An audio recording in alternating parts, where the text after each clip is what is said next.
ಸ್ವಲ್ಪ ನಿಮ್ಮ ಮೊಬೈಲ್ ಎಲ್ಲ ಸ್ವಿಚ್ ಆಫ್ ಮಾಡ್ಕೊಳ್ಳಿ. ಸ್ವಲ್ಪ ಈ ಕೆಲಸ ಮಾಡೋದ್ರೆ ಡಿಸ್ಟರ್ಬೆನ್ಸ್ ಇರುತ್ತೆ, ಅದ್ರ ಕಡೆ ಲಕ್ಷ್ಯ ಕೊಡಬೇಡ್ರಿ, ನಡೀತೀರಿ.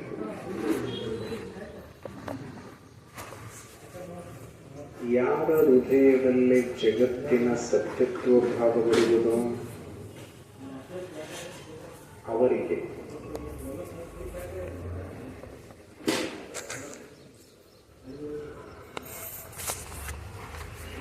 ಜ್ಞಾನವಿರುವುದಿಲ್ಲ. ಎದರ ಜ್ಞಾನವಿರುವುದಿಲ್ಲ ಅಂದ್ರೆ ಆತ್ಮನ ಜ್ಞಾನ ಬರುವುದಿಲ್ಲ. ಜ್ಞಾನವಿರುವುದಿಲ್ಲ ಅಂತಂದ್ರೆ ಸಂಪೂರ್ಣ ಜ್ಞಾನವೇ ಇಲ್ಲ ಅಂತಲ್ಲ. ಎಂಥ ಜ್ಞಾನ ಇರುವುದಿಲ್ಲ? ಆತ್ಮಜ್ಞಾನ ಇರುವುದು. ಅಂತ ಗುರು ಶಿಷ್ಯನಿಗೆ ಸಂಬೋಧನೆಯನ್ನ ಮಾಡಿದ್ದಾನೆ.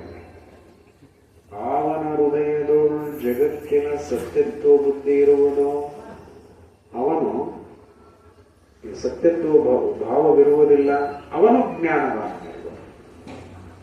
ಸತ್ಯತ್ವ ಭಾವ ಇರುವಾಗ ಅವನು ಜ್ಞಾನ. ಅವನಿಗೆ ಕೇವಲ ಬ್ರಹ್ಮಸತ್ಯೇ ಭಾವವಾಗುವುದು. ಅವನಿಗೇನಾಗುತ್ತೆ, ಯಾವಾಗಲೂ ಎಲ್ಲಿ ಕೂತರೂ ಬ್ರಹ್ಮಭಾವದಲ್ಲೇ ಕೂರ್ತಾರೆ. ನೀವು ನೋಡಿರ್ಬೋದು, ಅವರು ತೋಳ್ಪಡೆಯವರು ಎಲ್ಲಿ ಕೂತರೂ ತಮ್ಮ ಭಾವದೊಳಗೆ ಕೂತ್ಕೊಂಡಿರ್ತಾರೆ. ಬ್ರಹ್ಮಭಾವನೆ ಎಲ್ಲರೂ ಕೂಡಿಸೋರು, ಜನರಲ್ಲಿ ಕೂಡಿಸು, ಏಕಾಂತದಲ್ಲಿ ಕೂಡಿಸು, ಅವರಿಗೆ ಯಾವ ಡಿಫರೆನ್ಸೇ ಇಲ್ಲ. ಅವರು ನಮಗೆ ಜನರ ಮಧ್ಯದಲ್ಲಿ ಇದ್ರೆ ಇರಿಟೇಟ್ ಆಗ್ತದೆ ನಮಗಿನ್ನ, ಅವರಿಗಿಲ್ಲ. ಬ್ರಹ್ಮಭಾವನೆ ಎಲ್ಲಿ ಕೂತರೂ ಆ ಬ್ರಹ್ಮಕ್ಕೂ ಹೊಂದಿಕೊಂಡು ಕೂಡುವ. ನೀವು ಅವ್ರನ್ನ ನೋಡಿದ್ರೆ ಗೊತ್ತಾಗುತ್ತೆ, ಸುಮ್ಮನೆ ನೋಡಿದ್ರೆ ಸಾಕು. ಬ್ರಹ್ಮಭಾವ ಹಾಗಿರ್ತದೆ. ಬ್ರಹ್ಮಭಾವನೆ ಅಂದ್ರೆ ಸಂಸಾರದ ಸತ್ಯತ್ವ ಬುದ್ಧಿ ಇಲ್ಲದವನಿಗೆ. ನಿನ್ನೆ ಒಂದು ಉದಾಹರಣೆ ಹೇಳಿದ್ರೆ ನನಗೆ, ರಾತ್ರಿ ಒಬ್ಬರು ಅವ್ರನ್ನ ಕಳಿಸ್ಕೊಡ್ಲಿಕ್ಕೆ ಒಬ್ರು ಮನೆಗೆ ಕಳಿಸಿದ್ದೀವಿ. ಅಲ್ಲಿ ತೋಳ್ಪಡೆಯವರು ಹೋದ್ರು. ನಾವು ಇಲ್ಲಿಂದ ಹೋಗುವಾಗ ಹಣ್ಣು ಮತ್ತು ಕಾಣಿಕೆಯನ್ನು ಅದರೊಳಗೆ ಇಟ್ಟಿದ್ದೇವೆ. ಅವರು ಆ ಊರಿಗೆ ಹೋದ ಮೇಲೆ, ಅವ್ರ ಮನೆಗೆ ಹೋದ ಮೇಲೆ ತಮ್ಮ ಬ್ಯಾಗ್ ಅನ್ನ ತೆಗೆದು ನೋಡ್ಯಾರ.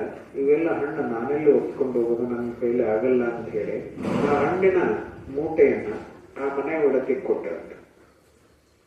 ಇದು ನನಗೆ ಒತ್ಕೊಂಡು ಹೋಗಕ್ಕಾಗಲ್ಲ, ತಗೋದು. ಆ ಇನ್ನು ಸ್ವಲ್ಪ ಹೊತ್ತು ಬಿಟ್ಟು ನೋಡು, ಆಮೇಲೆ ಅವರು ಊರಿಗೆ ಸಿದ್ಧ ಆದಾಗ ನೋಡಿದಂತ ಏನು ಕೊಟ್ಟು ನನ್ನ ತೆಗೆದು ನೋಡಿದ್ರೆ ಅದರೊಳಗ ಹಣ ಇದೆ ಅಂತ ಗೊತ್ತಾಯ್ತು. ಗಂಡನ ಕರೆದು ಹೇಳಿದ್ರಂತೆ, ಹೀಗಿದೆ ಇದರೊಳಗೆ. ಆಗ ಅವರು ಅದನ್ನು ತೆಗೆದುಕೊಂಡು ಹೋಗಿ, ಇದರಲ್ಲಿ ಕಾಸಿದೆ ಸ್ವಾಮಿ ಅಂತ ಹೇಳಿದ್ರಂತ. ಅದರಲ್ಲಿ ಕಾಸು ಉಂಟಾ ಅಂದ್ರಂತ. ಸರಿ, ಬೇಡ, ಸುಮ್ಮನೆ ತಗೊಂಡು ಬೇಡ ಅನ್ನಲಿಲ್ಲ, ಬೇಕು ಅನ್ನಲಿಲ್ಲ. ಅವರು ಅದರ ಬ್ಯಾಗಿನಲ್ಲಿ ಇಟ್ಟರು. ಬ್ರಹ್ಮಭಾವನೆ ಇದ್ದವನಿಗೆ ಇದರೊಳಗೆ ಇದು ಇದೆ ಅಂತ ಗೊತ್ತಿಲ್ಲ, ಇಲ್ಲ ಅಂತ ಗೊತ್ತಿಲ್ಲ. ನಮ್ಮ ಲಕ್ಷ್ಯ ಎಲ್ಲ ಅದರಾಗೆ ಇರ್ತದೆ. ಅವ್ರಿಗೆ ಏನು ಅದರ ವಿಚಾರ ಇಲ್ಲ. ಅವರಿಗೆ ಇದೆ ಅಂತೂ ಕೇಳಿಲ್ಲ, ಇದು ತಗೊಳ್ಳಮ್ಮ ನೀನಂತ ಕೊಟ್ಟೋಗ್ಬಿಟ್ರೆ. ಯಾರೋ ಜ್ಞಾನ ಇಲ್ಲದ ಮಹಿಳೆಗೆ ಸಿಕ್ಕರೆ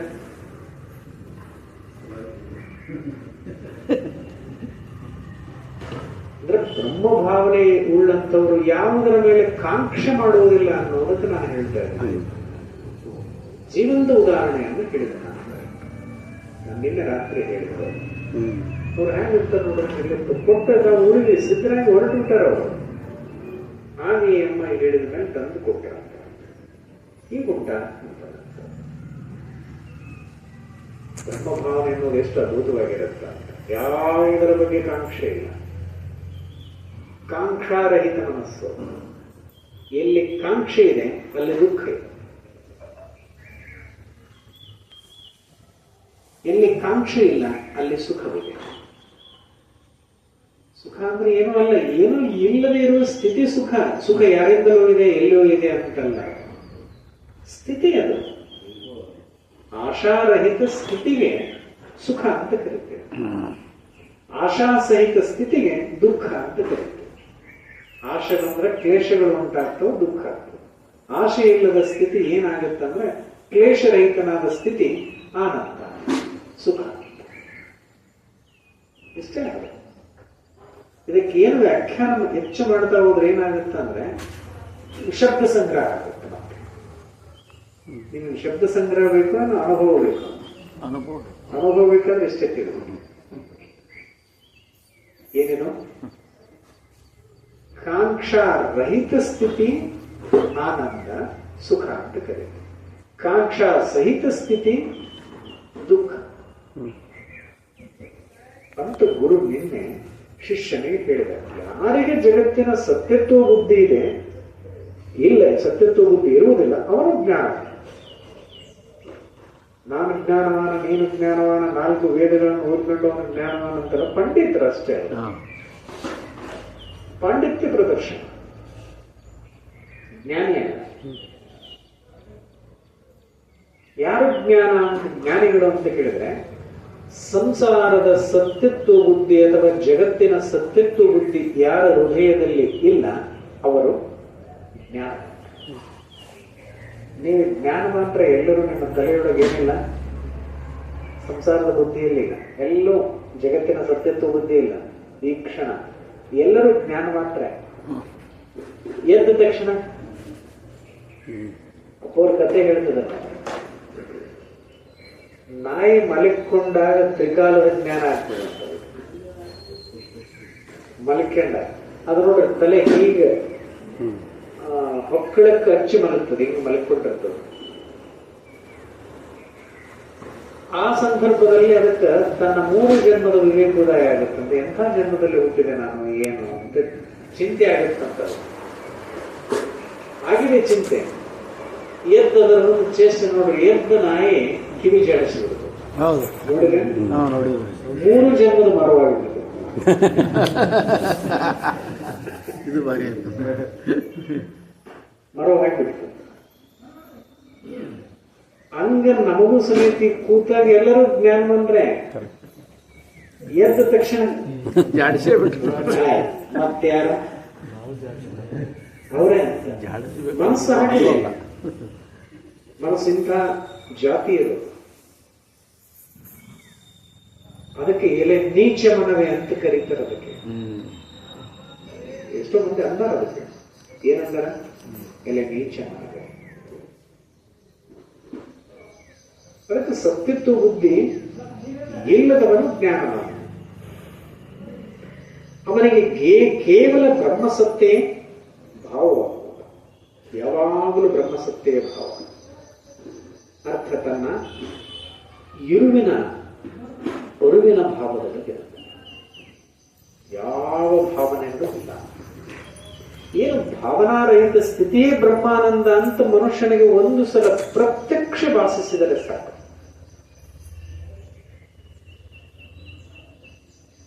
ನೀವು ನೋಡಿ, ಈಗ ನೀವು ಕೇಳ್ತಿರಲ್ಲ, ಕೇಳುವಾಗ ನಿಮ್ಮ ಮನಸ್ಸು ಹೀಗೆ ಸುಳಿದಾಡಿದ್ರೆ ಇದು ನಿನ್ನ ಹೃದಯ ಪ್ರವೇಶಿಸುವುದಿಲ್ಲ. ಒಂದು ಸೂಜಿಯಲ್ಲಿ ದಾರ ಕೋಣಿಸ್ಬೇಕಾದ್ರೆ ಹಿಂಗೆ ಅಡಗಾಡಿದ್ರೆ ಕೋಣಿಸ್ಲಿಕ್ಕಾಗ್ತದ? ಆಗ್ತದ? ಇಲ್ಲ, ಆಗೋದೇ ಇಲ್ಲ. ಹಾಗ ನನ್ನ ವಿಚಾರಗಳು ನಿನ್ನ ಮನಸ್ಸಿನಲ್ಲಿ ಸೇರಿಸಬೇಕಾದ್ರೆ ಮನಸ್ಥಿರವಿರಬೇಕು. ಮನಸ್ಥಿರ ಇರಬೇಕಾದ್ರೆ ಮನಸ್ಸಿನ ಮೇಲೆ ನಿನ್ನ ಪ್ರಜ್ಞೆ ಹರಿದಿರಬೇಕು. ಸುಮ್ಮನೆ ಮನಸ್ಸಿನ ಜೊತೆ ಕೂಡೋದಲ್ಲ. ಮನಸ್ಸಿನ ಮೇಲೆ ಏನು ಹರಿಬೇಕು? ಪ್ರಜ್ಞೆ ಹರಿಬೇಕು. ಮನಸ್ಸೇನಾಗುತ್ತ? ಸ್ಥಿರದ ಅರ್ಥ ಮನಸ್ಸು ಲಯ ಆಗುತ್ತ. ಪ್ರಜ್ಞಾ ದೃಷ್ಟಿಯಲ್ಲಿಯೇ ಮನಸ್ಸು ಲಯಗೊಳ್ಳುವುದು. ಸ್ಥಿರ ಅದೇನು? ಗಾಳಿನ ಸ್ಥಿರ ಮಾಡ್ತೀಯ? ಪ್ರಜ್ಞೆ ಬಿದ್ದ ತಕ್ಷಣ ಮನ ನಷ್ಟ. ಗಾಳಿ ಬೀಸಿದ ತಕ್ಷಣ ಮೋಡ ನಷ್ಟ. ಬಿಸಿಲು ಬಿದ್ದ ಮೇಲೆ ಮಂಜು ನಷ್ಟ. ಮಂಜಿನ ಹನಿ ನಷ್ಟ. ಹಂಗೆ ನಮ್ಮ ಪ್ರಜ್ಞೆ ಎಲ್ಲಿ ಹರಿತದ ಅಲ್ಲಿ ಏನಾಗುತ್ತ? ಮನಸ್ಸು ನಷ್ಟ. ಆ ನಷ್ಟವಾದ ಸ್ಥಿತಿ ಏನಂತ ಕರೀತಾರೆ? ಬ್ರಹ್ಮ ಸತ್ಯ, ಬ್ರಹ್ಮ ಭಾವ. ಭ್ರಮದಿಂದ ಮುಕ್ತನಾದದ್ದೇ ಬ್ರಹ್ಮ. ಎಲ್ಲಿ ಭ್ರಮದಿಂದ ಕೂಡಿರುತ್ತೆ ಅದು ಬ್ರಹ್ಮ ಅಲ್ಲ, ಭ್ರಾಂತಿ. ಅದಕ್ಕೆ ನಾನು ಭ್ರಾಂತಿಯೊಳಗಿರುವೆನೋ ಬ್ರಹ್ಮನೊಳಗಿರುವೆನೋ ಅನ್ನುವುದು ಸೂಕ್ಷ್ಮವಾಗಿ ಗಮನಿಸುತ್ತಿರಬೇಕು ಮನುಷ್ಯ. ಯಾರನ್ನ ಬ್ರಹ್ಮದೊಳಗಿದ್ದಿ ಅಂದ್ರೆ ನಾವು ಬ್ರಹ್ಮದೊಳಗಿರ್ಲಿಕ್ಕೆ ಸಾಧ್ಯ ಇಲ್ಲ. ನಾನು ವಾಸ್ತವಿಕವಾಗಿ ಬ್ರಹ್ಮನೊಳಗೋ ಬ್ರಹ್ಮದೊಳಗೋ. ಭ್ರಮ ಅಂದ್ರೆ ದೇಹಭಾವ, ಬ್ರಹ್ಮ ಅಂದ್ರೆ ನನ್ನ ಸ್ವಭಾವ ಸಹಜ. ನಿನ್ನನ್ನು ನೀನು ನೋಡ್ಕೊಳ್ಳಿಕ್ಕೆ ಎಷ್ಟೊತ್ತು ಬೇಕಂತ ಕೇಳಿದ್ರು ಗುರುಗಳು. ಎಷ್ಟೊತ್ತು ಬೇಕಂದ್ರೆ ನೀನು ನೋಡ್ಕೊಳ್ಳಿಕ್ಕೆ ಎಷ್ಟೊತ್ತು ಬೇಕು ಹೇಳ, ತಿಳಿದ್ರೆ ಎಷ್ಟೊತ್ತು ಬೇಕಾಗದ? ಇಲ್ಲ, ಟೈಮ್ ಇಲ್ಲ, ತಕ್ಷಣವೇ. ಯಾರೋ ಒಬ್ಬ ಈ ಬೆನಕನಹಳ್ಳಿ ಅಂತ ಸರ್ಕಲ್ ಲೈನ್ ನಿಂತ್ಕೊಂಡು ಓಸಿ ಕಡೆ ಮುಖ ಮಾಡಿ ಬೆನಕನಹಳ್ಳಿ ಇಲ್ಲಿದೆ ಅಂತ ಕೇಳಿದ. ಎಷ್ಟು ದೂರ ಆಗುತ್ತೆ ಇಲ್ಲಿಂದ ಅಂತ ಕೇಳಿದ್ರು. ಅವ್ರು ಹೇಳಿದ್ರು, ಹೀಗೆ ಹೋದ್ರೆ ಬಹಳ ದೂರದ, ಹಿಂದಕ್ಕೆ ತಿರುಗಿ ನೋಡಿದ್ರೆ ನೀನು ಬೆನಕನಹಳ್ಳಿ ಒಳಗಿದ್ದೆ ಅಂತ. ಹಂಗ ನಾವು ಇವನ್ನೆಲ್ಲ ಕೇಳಿದಂತ ಹೋದ್ವಿ ಅಂದ್ರೆ ಬಹಳ ದೂರ ಬ್ರಹ್ಮ. ಮತ್ತೆ ತಿರುಗಿ ನೋಡಿದ್ರೆ ನೀನೇ ಬ್ರಹ್ಮನಿಗೆ.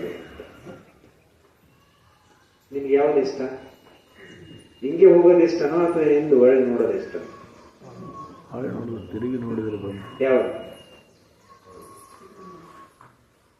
ಆಡಿಗೆ ಜಗತ್ತಿನ ಸತ್ಯತ್ವ ಭಾವ ಇರೋದಿಲ್ಲ, ಅವನಿಗೆ ಏನಾಗ್ತದ? ಜ್ಞಾನವಾದ. ಅವನಿಗೆ ಬ್ರಹ್ಮ ಸತ್ಯ ಭಾವ, ಆಗ ಬ್ರಹ್ಮ ಸತ್ಯ ಭಾವ ಆಗುತ್ತೆ. ಜಗತ್ತಿನ ಸತ್ಯತ್ವ ಬುದ್ಧಿ ನಷ್ಟ ಆದ್ಮೇಲೆ ಬ್ರಹ್ಮಭಾವ ಉಂಟಾಗುತ್ತೆ. ಈ ಬ್ರಹ್ಮಭಾವದ ಮಾತನಾಡಬಹುದು ನಾವು. ಜಗತ್ತಿನ ಸತ್ಯತ್ವ ಬುದ್ಧಿ ಇದೆ ಅಲ್ವ, ಇದು ಕೇವಲ ಇದೇನದಲ್ಲಿದು ಶುಷ್ಕ ಮಾತು ಅಂತ ಕರೀತಾರೆ, ಶುಷ್ಕ ಶಬ್ದ ಅಂತ ಕರೀತಾರೆ, ಒಣ ಶಬ್ದ. ಎಂಥದ್ದೇನು? ಅದಕ್ಕೆ ನಾವು ಮಾತನಾಡುವಾಗ ನಮಗೆ ಗೊತ್ತಿರಬೇಕು ಇದು ಒಣ ಶಬ್ದನೋ ಹಸಿ ಶಬ್ದ ಅಂತ ಗೊತ್ತಿರಬೇಕು. ಅದು ನಿಮಗೇನಾಗುತ್ತೆ ಗೊತ್ತಿಲ್ಲ, ನನಗೆ ಗೊತ್ತಿರಬೇಕು. ಇದು ಎಂಥ ಶಬ್ದ ಇದು? ಶುಷ್ಕನೋ ಹಸಿಯೋ? ನಿಮಗೇನು ಅನ್ಸುತ್ತದೆ? ಶುಷ್ಕ ಶಬ್ದ ಅನ್ಸುತ್ತೇನೋ? ಅದನ್ನ ಹಸಿ ಮಾಡಬೇಕು, ಹಸಿ ಮಾಡಿ ಹೇಳಬೇಕು, ಹಸಿ ಮಾಡಿ ಕೇಳಬೇಕಂತ. ಅಂದ್ರೆ ಬ್ರಹ್ಮಸತ್ತೆಯೊಳಗಿದ್ದು ಕೇಳುವುದು, ಬ್ರಹ್ಮಸತ್ತೆಯೊಳಗಿದ್ದು ನುಡಿಯುವುದು ಅದು ಹಸಿ ಶಬ್ದ. ಬ್ರಹ್ಮಸತ್ತೆಯೊಳಗಿಲ್ಲದೆ ಬ್ರಹ್ಮಸತ್ತೆಯೊಳಗಿಲ್ಲದೆ ನೀನು ಹೇಳುವುದು ಕೇಳುವುದು ನಡೆದಿದ್ರೆ ಅದು ಶುಷ್ಕ ಶಬ್ದ ಆಡಂಬ. ಏನದು? ಒಣ ಶಬ್ದ ಆಡಂಬರಿ, ಶಬ್ದ ಜಾಲ. ಶಾಸ್ತ್ರ ಎನ್ನುವುದು ಶಬ್ದ ಜಾಲ. ಬನ್ನಿ ಅದ ಎಲ್ಲ ಮನುಷ್ಯ ಅದಕ್ಕೆ ಸಿಕ್ಕ ಹಾಕೊಳ್ತಾನೆ. ಅದಕ್ಕೆ ನೀನು ಶುಷ್ಕ ಆಗಬಾರದು ನಿನ್ನ ಶಬ್ದ ಅಂತ ಅದೇ ಶಾಸ್ತ್ರವೂ ಹೇಳು. ಅಂದ್ರೆ ಶುಷ್ಕ ಆಗಿರಬಾರದು ಅಷ್ಟೇ. ಯಾವ ಶಬ್ದ ಆದ್ರೂ ಹೇಳಿ. ಅಂಥವನಿಗೆ ಬ್ರಹ್ಮಸತ್ತೆಯ ಭಾವವಾಗುವುದು. ಜಗತ್ತಿನ ಸತ್ಯತ್ವ ಬುದ್ಧಿ ನಷ್ಟ ಆದವರಿಗೆ ಇಂಥ ಭಾವ. ಇದರಿಂದ ಅವನು ಬ್ರಹ್ಮನಿಷ್ಠನೋ, ಅವನು ಬ್ರಹ್ಮ ವಿದ್ವರಿಷ್ಠನೋ, ಅವನು ಬ್ರಹ್ಮಾನಂದ ಸುಖಿ ಎಂಬುದು ವಾಸಿಷ್ಠ ಬೋಧವಿದು ಪ್ರಭು. ಅವನು ಯಾರಪ್ಪ? ಅವನು ಬ್ರಹ್ಮನಿಷ್ಠ, ಮತ್ತೆ ಬ್ರಹ್ಮ ವಿದ್ವರಿಷ್ಠ, ಮತ್ತೆ ಮೂರನೇನು ಬ್ರಹ್ಮಾನಂದ ಸುಖಿಯು.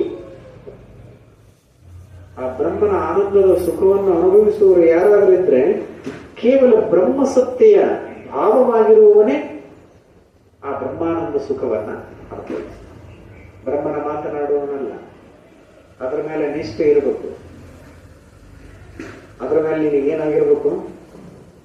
ಅದರಲ್ಲಿ ನೀನು ವರಿಷ್ಠ ಅಂದ್ರೆ ಶ್ರೇಷ್ಠ, ದೊಡ್ಡವನು. ಅದರೊಳಗೆ ನೀನು ದೊಡ್ಡವನಾಗಿರಬೇಕು. ನಾವು ಎದರೊಳಗೆ ದೊಡ್ಡವರಾಗಿದ್ದೀವಿ? ಶಬ್ದದೊಳಗೆ ದೊಡ್ಡವರಾಗಿದ್ದೀವಿ. ಬ್ರಹ್ಮಸತ್ತೆಯೊಳಗೆ ನಾನು ನಿಷ್ಠನಲ್ಲ, ವರಿಷ್ಠನೂ ಅಲ್ಲ. ವರಿಷ್ಠರು ಅಂದ್ರೆ ಹಿರಿಯರ ಭಕ್ತರ.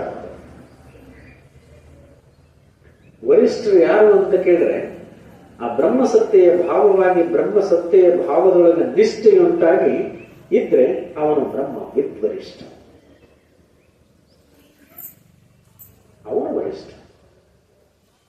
ಅವನಿಗೆ ಬ್ರಹ್ಮಾನಂದ ಸುಖವು.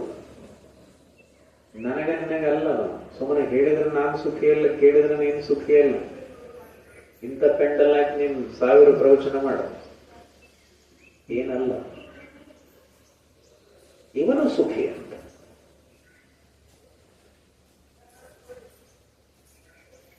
ಅಜ್ಞಾನಿಗೆ ಜಗತ್ತು ಭಾಸಿಸುವುದು. ಅಜ್ಞಾನಿಗೆ ಏನ್ ಕಾಣಿಸುತ್ತೆ? ಜಗತ್ತು ಕಾಣಿಸುತ್ತೆ. ಜ್ಞಾನಿಗೆ ಬ್ರಹ್ಮಸತ್ಯೇ ಭಾಸಿಸುವುದು. ಇಲ್ಲೇ ಇಬ್ರು ಕೂತಾರೆ, ಜ್ಞಾನಿನೂ ಕೂತನ, ಅಜ್ಞಾನಿನೂ ಕೂತಿದ್ದ. ಜ್ಞಾನಿಗೆ ಏನ್ ಕಾಣಿಸುತ್ತ? ಏನ್ ಬ್ರಹ್ಮ ಕಾಣಿಸುತ್ತೆ. ಜ್ಞಾನಿಗೆ ಜಗತ್ತು ಕಾಣೋದಿಲ್ಲ, ಬ್ರಹ್ಮ ಕಾಣಿಸುತ್ತೆ. ಅಜ್ಞಾನಿಗೆ ಜಗತ್ತು ಕಾಣಿಸುತ್ತೆ. ಇಬ್ಬರಿಗೂ ಒಂದದೇ ಅನ್ಸು, ಪ್ರಕೃತಿಯನ್ನು ಎರಡದ. ಆದ್ರೂ ವಾಸನೆಗನುಗುಣವಾಗಿ ಅವರವರ ಸೃಷ್ಟಿ ಅವರ ದೃಷ್ಟಿಯಲ್ಲಿ ಸ್ಥಿತವಾದ. ನಿನ್ನ ವಾಸನೆ ಹೇಗದ ಆಗ ನಿನಗೆ ಪ್ರತ್ಯಕ್ಷ ಭಾಸಿಸ್ತದೆ. ಅಜ್ಞಾನಿಯ ನಿಶ್ಚಯವನ್ನು ಜ್ಞಾನಿ ತಿಳಿಯುವುದಿಲ್ಲ, ಜ್ಞಾನಿಯ ನಿಶ್ಚಯವನ್ನು ಅಜ್ಞಾನಿ ತಿಳಿಯುವುದಿಲ್ಲ ಎಂಬುದು ವಾಸಿಷ್ಠ ಬೋಧಗಳು. ಅಜ್ಞಾನಿಯನ್ನು ನಿಶ್ಚಯ ಮಾಡ್ಕೊಂಡಿದ್ರಲ್ಲ, ಅವನಿಗೆ ಗೊತ್ತಿಲ್ಲ. ಜ್ಞಾನಿ ಏನ್ ನಿಶ್ಚಯ ಮಾಡ್ಕೊಂಡು ಬ್ರಹ್ಮಸತ್ಯ ಅಂತ ನೋಡ್ತಾನಲ್ಲಿ ಅಜ್ಞಾನಿಗೆ ಗೊತ್ತಿಲ್ಲ. ಅವನಿಗೆ ಹೀಗದ ಒಂದು ಇವನಿಗೆಲ್ಲ ಗೊತ್ತದಲ್ಲ, ಇಲ್ಲ. ಅವನು ಜ್ಞಾನಿ ಆದವನು ಇನ್ನೊಬ್ಬರನ್ನು ಅಳೆಯೋದಿಲ್ಲ. ಜ್ಞಾನಿ ಏನ್ ಗೊತ್ತಿರೋದಿಲ್ಲ ಅಂತ ನೀವು ಕೇಳ್ಬೋದು. ಜ್ಞಾನಿ ಯಾರನ್ನು ಅಳೆಯುವವನಲ್ಲ, ಅದಕ್ಕೆ ಅವನಿಗೆ ಗೊತ್ತಿಲ್ಲ ಅಂತ ಹೇಳಿ.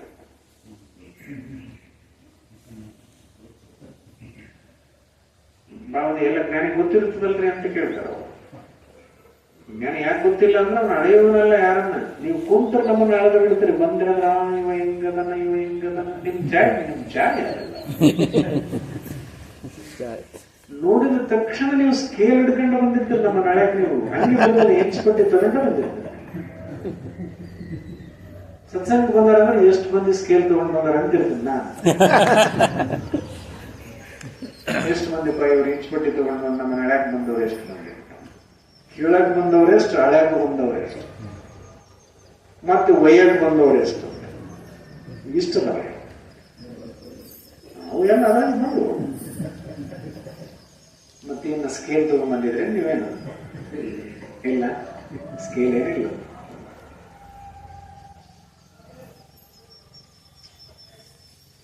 ಅವನ ಇವನು ತಿಳಿಯುವುದಿಲ್ಲ, ಇವನು ಅಜ್ಞಾನಿ ಅಂತ ಜ್ಞಾನ ತಿಳಿಯಲಿಕ್ಕೆ ಅವನಿಗೆ ಸಂಭವವೇ ಇಲ್ಲ. ಅವನು ತಿಳಿಯೋದಿಲ್ಲ. ಜ್ಞಾನಿ ಯಾಕೆ ತಿಳಿಯುವುದಿಲ್ಲ ಅಂದ್ರೆ ಅವನು ಯಾರನ್ನು ತಿಳಿಯುವ ಪ್ರಶ್ನೆ ಇಲ್ಲ. ತನ್ನನ್ನು ತಾನು ತಿಳಿದ ಮೇಲೆ ಇನ್ನೊಬ್ಬರನ್ನ ತಿಳಿಯುವ ಪ್ರಶ್ನೆ ಇಲ್ಲ ಅವನಿಗೆ. ತನ್ನ ಸುಖದೊಳಗೆ ತಾನೇ ಇರ್ತಾನೆ. ಜಗತ್ತು ಹಾಳಾದ್ರೇನು, ಜಗತ್ತು ಬೆಳೆದಿದೆ. ಈ ಶರೀರ ಅಳದರೇನು, ಈ ಶರೀರ ಉಳಿದರೆ ಶಾಂತ. ಅವನು ಅದಕ್ಕೆ ಯಾರನ್ನು ತಿಳಿಯುವುದಿಲ್ಲ. ಪ್ರಕಾಶ ಮತ್ತು ಅಂಧಕಾರ, ಬಿಸಿಲು ಮತ್ತು ನೆರಳು ಹೇಗೆ ಏಕತ್ವವಾಗುವುದಿಲ್ಲವೋ ಹಾಗೆ ಜ್ಞಾನಿ ಅಜ್ಞಾನಿಗಳ ನಿಶ್ಚಯ ಏಕತ್ವವಾಗುವುದು. ಕೂಡದೇ ಇಲ್ಲ. ನಮಗೂ ನಿಮಗೂ ಕೂಡೋದಿಲ್ರಿ ಅಂತ ನಾವು ಹೆಂಗೆ ಅಂತೀವಿ. ಹಾಗೆ ಜ್ಞಾನಿಗೂ ಮತ್ತು ಅಜ್ಞಾನಿಗೂ ಕೂಡುವುದೇ ಇಲ್ಲ. ಅವನ ಚಿತ್ತದೊಳು ಆವ ನಿಶ್ಚಯವಿದೆ, ಅವನಿಗದುವೇ ಭಾಷಿಸುವುದು ಎಂಬುದು ವಾಸಿಷ್ಠ ಬೋಧಗಳು. ನಿಮ್ಮ ಚಿತ್ತದೊಳಗೆ ಏನ್ ಇಟ್ಕೊಂಡು ಬಂದಿರಿ, ನಿಮ್ಗೆ ಇಲ್ಲಿಗೆ ಬಂದರೂ ಅದೇ ಕಾಣಿಸ್ತದೆ. ನಾನು ಇದಕ್ಕೆ ಯಾವಾಗಲೂ ಒಂದು ಎಕ್ಸಾಂಪಲ್ ಕೊಡ್ತೇನೆ. ಈ ಒಂದು ಪ್ರಸಂಗವನ್ನು ಒಬ್ಬಜ್ಜಿ ತಿರುಪತಿ ತಿಮ್ಮಪ್ಪನಿಗೆ ಹೋಗಿದ್ರು ಅಂತ. ಲೈನ್ ನಿಂತಿರ್ತಾರೆ ನೋಡಿ ಅವರೆಲ್ಲ. 1 ದಿನ 2 ದಿನ ನಿಂತಿರ್ತಾರಲ್ಲ ಸಾರ್ವಜನಿಕ ದರ್ಶನ.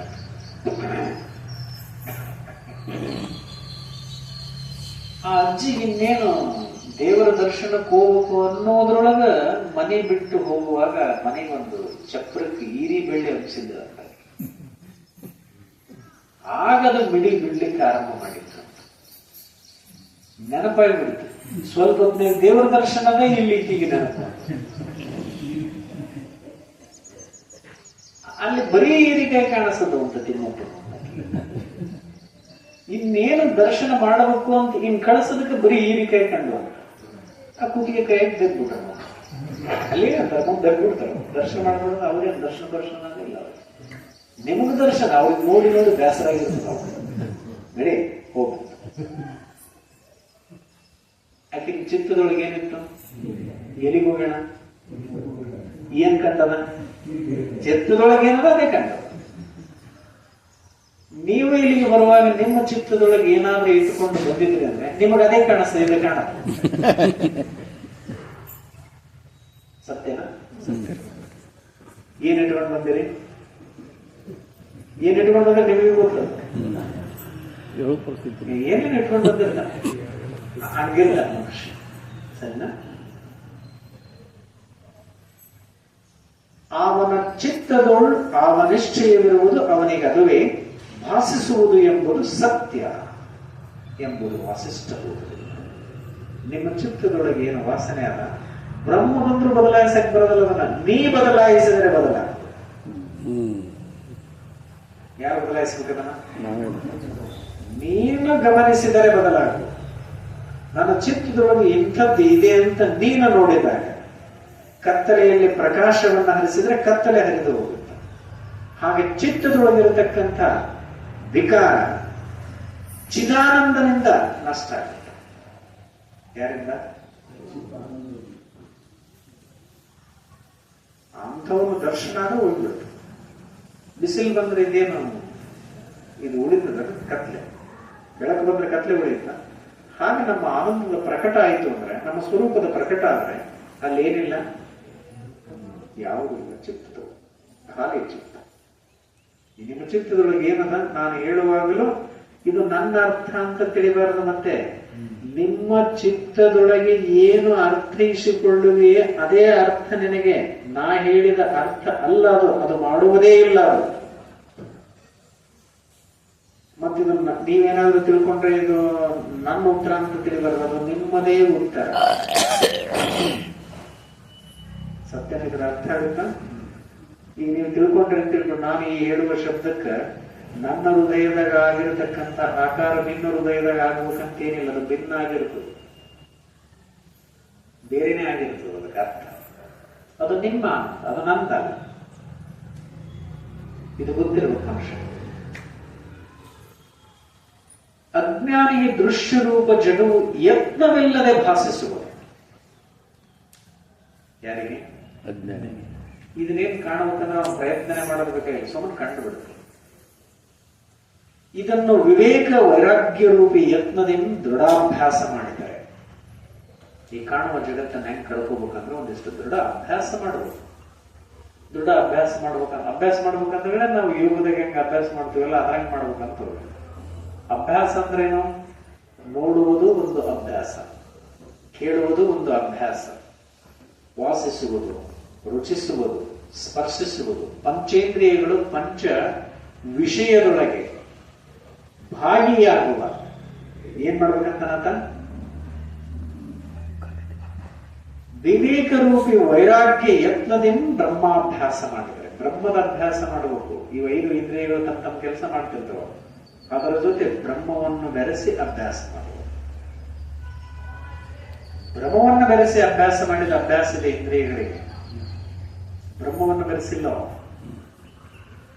ಬ್ರಹ್ಮವನ್ನು ಬೆರೆಸಿ ಇಂದ್ರಿಯಗಳನ್ನು ಬಳಸಿದರೆ ಅದು ಬ್ರಹ್ಮವಾಗಿ ಭಾಸಿಸುವುದು ಬ್ರಹ್ಮವಿಡಿದ ನೋಡಿದರೆ ಭ್ರಮನಷ್ಟ ಬ್ರಹ್ಮವಿಡಿದ ನೋಡಿದರೆ ಬ್ರಹ್ಮ ಭಾಸಿಸುವುದಿಲ್ಲ ಜಗ ಭಾಸಿಸುವುದು ಪ್ರಕೃತಿ ಭಾಸಿಸುವುದು ನಾವೇನ್ ನೋಡ್ತೀವಿ ಅಂತ ಅನ್ನೋದ್ರ ಬಗ್ಗೆ ಗಮನ ಇಡಬೇಕು ಏನು ಭ್ರಮ ಹಿಡಿದು ನೋಡ್ತೀವಿ ಅಥವಾ ಬ್ರಹ್ಮನ ಹಿಡಿದು ನೋಡ್ತೀವಿ ಯಾರಿಗೆ ಗೊತ್ತಾಗುತ್ತೆ ಅದು ಯಾರಿಗೆ ಸ್ವಯಂ ನಿನಗೆ ಬೇರಾರಿಗೂ ಅಲ್ಲ ಅದಕ್ಕೆ ನೀನೇ ಗಮನಿಸು ಬ್ರಹ್ಮದೊಳಗಿರುವೆಯೋ ಭ್ರಮದೊಳಗಿರುವೆಯೋ ಭ್ರಮದೊಳಗಿದ್ದರೆ ಪ್ರಕೃತಿ ಭಾಸಿಸುವುದು ಜಗತ್ತು ಭಾಸಿಸುವುದು ಬ್ರಹ್ಮನೊಳಗಿದ್ದರೆ ಬ್ರಹ್ಮ ಭಾಸಿಸುವುದು ಬ್ರಹ್ಮ ಭಾಸಿಸಿದರೆ ಸುಖ ಬ್ರಹ್ಮ ಭಾಸಿಸಿದರೆ ದುಃಖ ಇದನ್ನರಿತು ನಿನಗಾವುದು ಇಷ್ಟವಾಗುವುದು ಅದನ್ನೇ ಅನುಸರಿಸು ಯಾಕಂದ್ರೆ ನಾನು ಹೇಳಿದ್ರೆ ನೀನು ಆಗ್ತೀಯ ಅಂತಲ್ಲ ನಿನಗಿಷ್ಟವಾದ್ರೆ ಸಾಧ್ಯ ಯಾವುದು ಇಷ್ಟ ನಿಮಗ? ಸರಿ, ಯೂಶಲಿ ಭ್ರಮನೆ ಇಷ್ಟ ಆಗಿರ್ತದ. ಆದ್ರೆ ಅದು ಅಲ್ಲ ಅಂತ ಗೊತ್ತಾದ ಮೇಲೆ ಅದನ್ನ ಕಳ್ಕೊಳ್ಳಿಕ್ಕೆ ಪ್ರಯತ್ನ ಮಾಡ, ಅಭ್ಯಾಸ ಅಂತ ಕರೀತೀವಿ. ಇದಕ್ಕೆ ಅಭ್ಯಾಸ.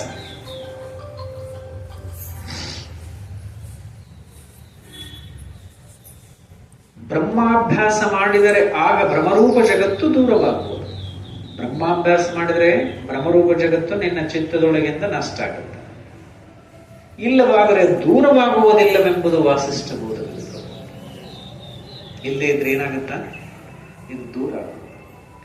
ಇದು ದೂರ ಮಾಡಿಕೊಳ್ಳಬೇಕಂತ ನೀವೇನಾದ್ರೂ ದುಃಖ ಬಂದಾಗ ಎಲ್ಲಿಗೆ ಹೋಗ್ತೀರಿ? ಮನೆ ಬಿಟ್ಟು ಹೋಗ್ತೀರಿ,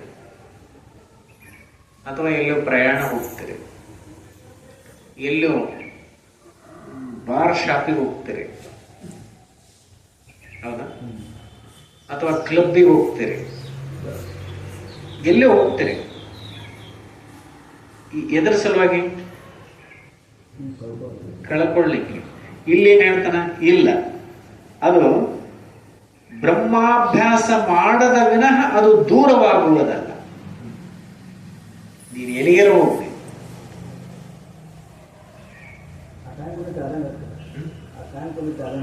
ಕ್ಷಣಿಕ ಅಲ್ಲ, ನಾವು ಪ್ರಾಪಂಚಿಕ ವಿಷಯ, ಕ್ಷಣಿಕ ಅಲ್ಲ, ಅದು ಸತ್ಯ ಅಲ್ಲ. ಒಂದು ಕ್ಷಣ ಹಾಗೆ ಮರೆಯಾಗತ್ತ. ಎಲ್ಲಿವರೆಗೂ ನಶ ಕುಡದೆ ಅಂತ ಇಟ್ಕೊ, ನಶ ಇಳಿಯುವವರೆಗೂ ಅದರ ಭ್ರಾಂತಿ ಇರೋದಿಲ್ಲ. ನಶ ಇಳಿದ ಮೇಲೆ ಈಗ ನಶ ಅನ್ನೋದು ಏನಲ್ಲ. ಇನ್ನೊಂದು ನಿಮಗ ಅಚ್ಚಗನ್ನಡದಲ್ಲಿ ಅದಕ್ಕೇನಂತಾರ? ಅಂದ್ರೆ ನಶ ಅಂದ್ರೆ ಮನುಷ್ಯನನ್ನ ಮನಸ್ಸನ್ನ ಯಾಮಾರಿಸುವುದು. ಮನಸ್ಸಿಗೆ ಕನ್ಫ್ಯೂಷನ್ ಮಾಡಿಸೋದು. ಈಗೊಂದು ಹಿಡ್ಕೊಂಡ್ ಬಿಡೋದು ರೀಸೆಂಟ್ ಆಗಿ, ಇದು ಬಿಡುವಂತ ಹೇಳಿ ನಾವೊಂದು ಕನ್ಫ್ಯೂಸ್ ಮಾಡ್ಬಿಡ್ತೀವಿ. ಕುಡಿಸಿದ ತಕ್ಷಣ ಅದಕ್ಕೆ ಕನ್ಫ್ಯೂಸ್ ಆಗಿಬಿಡುತ್ತೆ, ಏನ್ ಹಿಡಿದಿದ್ದೆ ಏನ್ ಬಿಟ್ಟಿದೆ ಅಂತ ಗೊತ್ತಿರೋದು, ಸುಮ್ಮನೆ ಆಗಿಬಿಡುತ್ತೆ. ಮತ್ತೆ ನಿಶ್ಚಯ ಹೋದ ತಕ್ಷಣ ಏನ್ ಮಾಡ್ತದ ಅದು? ಮೈಂಡ್ ಕನ್ಫ್ಯೂಷನ್ ಅಂದ್ರೇನೆ ಡ್ರಿಂಕ್ ಅಂತ. ಪಾರ್ಟಿ ಎದಕ್ ಬಾರಿ ಹೊಂಟಾರ ಅಂದ್ರೆ ಮೈಂಡ್ ಅನ್ನು ಕನ್ಫ್ಯೂಸ್ ಮಾಡ್ಸಕ್ ಹೊಂಟಾರ ಅಂತೀವಿ. ಕ್ಲಬ್ಬಿಗೆ ಹೊಂಟಾರಪ್ಪ ಅಂತಂದ್ರೆ ಮೈಂಡ್ ಅನ್ನು ಕನ್ಫ್ಯೂಸ್ ಮಾಡ್ಸಕ್ ಹೊಂಟಾರ. ಅದು ಗೊತ್ತೇ ಆಗೋದಿಲ್ಲ ಅದಕ್ಕೆ, ಹುಚ್ಚದಂಗಾಗುತ್ತೆ. ಗೊತ್ತಾಯ್ತಲ್ಲ ಕುಡಿಯೋದಂದ್ರೆ ಏನು. ಇನ್ನೊಂದ್ಸರಿ ಯಾರನ್ನ ಕುಡಿಯಕ್ ಹೊಂಟಿದ್ರೆ ನಿಮ್ ಫ್ರೆಂಡ್ಸ್ ಅಂದ್ರೆ ಗೊತ್ತಾಗತ್ತೆ ನಿಮಗೆ ಏನ್ ಮಾಡ್ಸಕ್ ಹೊಂಟಾರ. ಮೈಂಡ್ ಕನ್ಫ್ಯೂಷನ್ ಮಾಡ್ಸಕ್.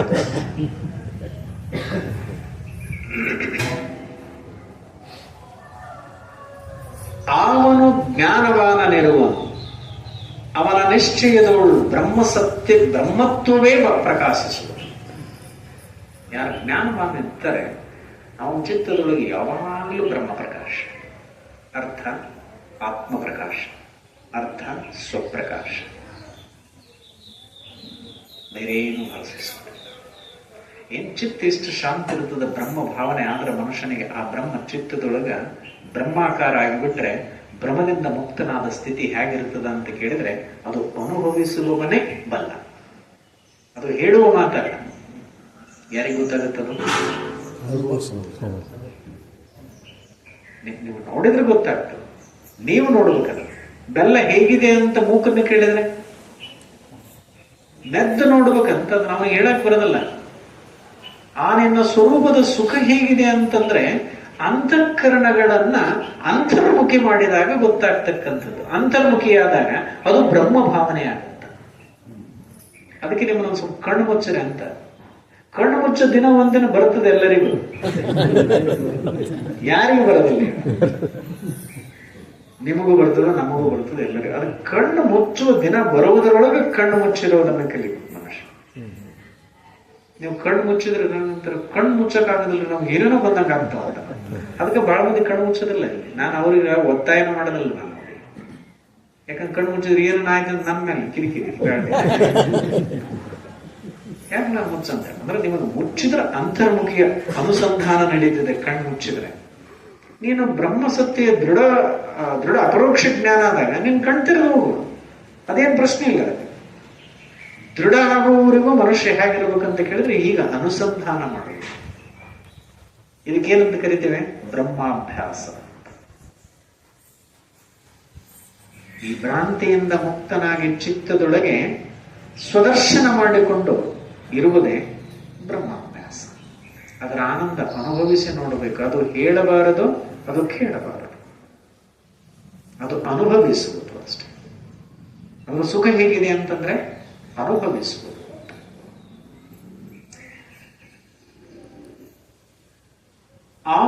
ಅವನಿಗೆ ಜಗತ್ತು ದ್ವೈತ ರೂಪವಾಗಿ ಭಾಸಿಸುವುದಿಲ್ಲ ಮತ್ತು ಅವನಿಗೆ ನನ್ನ ವಚನವು ಶೋಭಾಯಮಾನವಾಗಿ ಶೋಭಿಸುವುದು.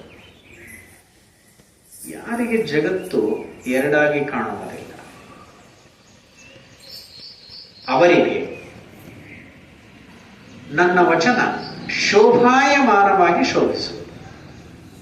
ಇದು ಅವನಿಗೆ ಶೋಭಾಯಮಾನ, ಎಲ್ಲರಿಗಲ್ಲ. ಅದಕ್ಕೆ ಸಿಕ್ಕವರಿಗೆ ಸತ್ಸಂಗವನ್ನು ಹೇಳಬಾರದು, ಸಿಕ್ಕವರು ಸತ್ಸಂಗ ಕೇಳಬಾರದು. ಶೋಭೆ ಅಲ್ಲ. ಈಗ ನಾವು ಒಂದು ಕಥೆಯನ್ನ ಕೇಳ್ತೀವಿ. ದೇವತೆಗಳು ಒಂದ್ಸಲ ದೇವೇಂದ್ರನಿಗೆ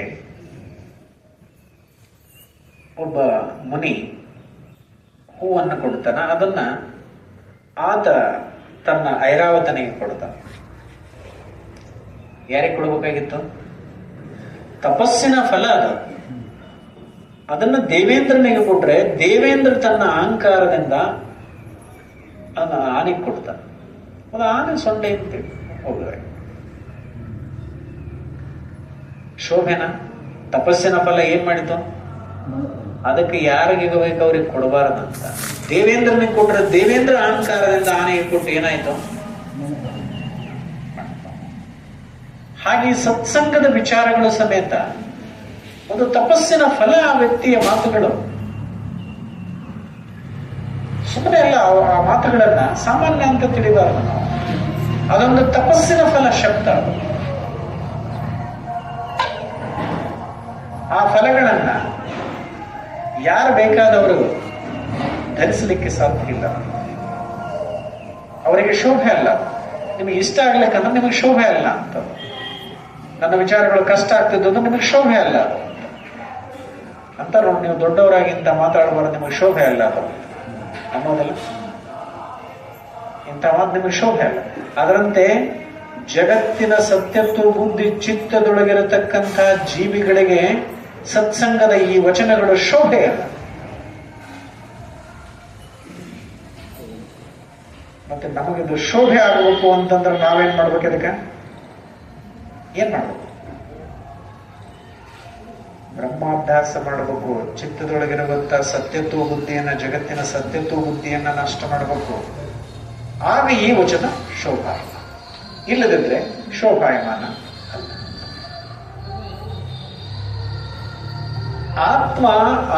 ಆತ್ಮಾನುಭವ ಸರ್ವದಾ ಸತ್ರೂಪವಿದೆ. ಆತ್ಮದ ಅನುಭವ ಹೇಗಿದೆ? ಸದಾ ಸತ್ರೂಪ. ಸತ್ರೂಪ ಅಂದ್ರೆ ತ್ರಿಕಾಲ ಅಬಾಧಿತವಾಗಿದೆ. ಜಾಗ್ರ ಸ್ವಪ್ನ ಸುಷುಪ್ತಿಗಳಲ್ಲಿ ಅದು ಬಾಧೆಯನ್ನು ಹೊಂದದೇ ಇರತಕ್ಕಂಥದ್ದು ಸತ್ತದು. ನೀನ್ ಎಚ್ಚರಿದ್ರೆ ಅದು ಎಚ್ಚರಿಲ್ಲ, ನಿನಗ್ ಕನಸು ಬಿದ್ರೆ ಅದಕ್ಕೆ ಕನಸು ಬಿದ್ದಿಲ್ಲ, ನಿನಗೆ ನಿದ್ರೆ ಎತ್ತಿರೋ ಅದಕ್ಕೆ ಎತ್ತಿಲ್ಲ. ಈ ಮೂರೂ ಕಾಲದಲ್ಲಿ ಸಾಕ್ಷಿ ರೂಪದಲ್ಲಿ ಇರ್ತಕ್ಕಂಥದ್ದು, ಮೂರಕ್ಕೂ ಸಾಕ್ಷಿಕನಾಗಿರ್ತಕ್ಕಂಥದ್ದು ಯಾವುದದು? ಸತ್. ಅಂಥ ಆತ್ಮಾನುಭವ ಸರ್ವದಾ ಸತ್ರೂಪವಿದೆ. ಯಾವಾಗಲೂ ನಿನ್ನ ಜೊತೆ ಸತ್ರೂಪವಾಗಿದೆ. ಬಹಳ ಮಂದಿ ನಾನು ಯಾರು ಇಲ್ರಿ, ನಾನು ಮನೆಯೊಳಗೆ ಒಬ್ಬರೇ ಇದ್ದೀವಿ ನನಗೂ ಹೇಳ್ತಿರ್ತಾರೆ, ಯಪ್ಪ ಇವತ್ತು ನನ್ನ ಮನೆಯೊಳಗೆ ಯಾರೋ ಇಲ್ಲ. ಅಲ್ಲಮ್ಮ ನಾನು ಇದ್ದೀನಲ್ಲ, ನೀನು ನೋಡ್ಲಿಲ್ಲೇನಂತ ಕೇಳ್ತಿರ್ತಾರೆ. ನಾನು ಸುಮ್ಮನೆ ಕೇಳ್ತಿರ್ತಾರೆ. ನಮ್ಮ ಯಜಮಾನ್ರ ಮನೆಗೆ ಹೋಗ್ಯಾರ್ರಿ, ಅಲ್ಲಿ ಹೋಗ್ಯಾರ್ರಿ, ನಾವೆಲ್ಲ ಮನೆ ಹೆಣ್ಮಕ್ಳು ಊರಿಗೆ ಹೋಗ್ಯಾರ್ರಿ, ಇವ್ರಿಗೆ ಯಾರು ಒಬ್ಬನೇ ಏನ್ರಿ ಅಂತ ಹೇಳ್ತಿರ್ತಾರೆ. ನೋಡಿ, ಯಾರನ್ನ ಫೋನ್ ಮಾಡಿದಾಗ ಹೇಳ್ತಿರ್ತಾರ, ನಮ್ಮ ಮನ್ಯಾಗ ಯಾರು ಇಲ್ರಪ್ಪ ಇವತ್ತು ಒಬ್ಬನೇ ಅಂತ. ಹೌದು ಅಂದ್ರೆ ನಿಮ್ ಜೊತೆ ಇನ್ನೊಬ್ಬನ ಅದಾನಂತ ಗೊತ್ತಿಲ್ಲ. ನಾನು ಯಾವಾಗಲೇ ನಿಮ್ ಜೊತೆ ಇರ್ತೀನಿ ಅನ್ನೋದೇ ಮರೆತು ಬಿಟ್ಟಿದ್ದೀನಿ. ಅವನಿಲ್ಲದಿದ್ರೆ ನೀನು ಹೆಣ ಅಂತ ಗೊತ್ತಿಲ್ಲ ನನಗೆ. ಶವ, ಶಿವನಿಲ್ಲದ ಶರೀರ ಶವ. ಶಿವ ಅಂದ್ರೆ ಚೈತನ್ಯ, ಚೈತನ್ಯ ಇಲ್ಲದ ಶರೀರ ಶವ. ಅಂದ್ರೆ ಚೈತನ್ಯ ಯಾವಾಗಲೂ ಸರ್ವದಾ ನನ್ನ ಸಮೀಪ ಇರತಕ್ಕಂಥದ್ದನ್ನ ಎಂದೂ ನನ್ನಲ್ಲಿ ಇದೆ ಅಂತ ನೋಡಿಲ್ಲ. ಮತ್ತೆ ಯಾಕೆ ನೋಡಿಲ್ಲ ಅಂತ ಕೇಳ್ತಾನೆ ಶಿಷ್ಯ. ಅತಿ ಸಮೀಪವಿರುವುದು ಸ್ಪಷ್ಟವಾಗಿ ಭಾಷಿಸುವುದಿಲ್ಲ, ದೂರದ್ದು ಭಾಷಿಸ್ತದೆ. ಅತಿ ದೂರದ್ದು ಭಾಷಿಸುವುದಿಲ್ಲ, ಮತ್ತೆ ಅತಿ ಸಮೀಪವಿದ್ದದ್ದು ಭಾಷಿಸುವುದಿಲ್ಲ. ಆ ಪರಮಾತ್ಮ ನಮಗೆ ಅತಿ ಸಮೀಪವಾಗಿರುವ ಕಾರಣ ಅವನು ನಮಗೆ ಭಾಷಿಸುವುದಿಲ್ಲ. ಯಾಕೆ ಕಾಣೋದಿಲ್ಲ ಅಂತ ನಾವು ಕೇಳ್ತೀವಿ. ಯಾಕೆ ಕಾಣೋದಿಲ್ಲ?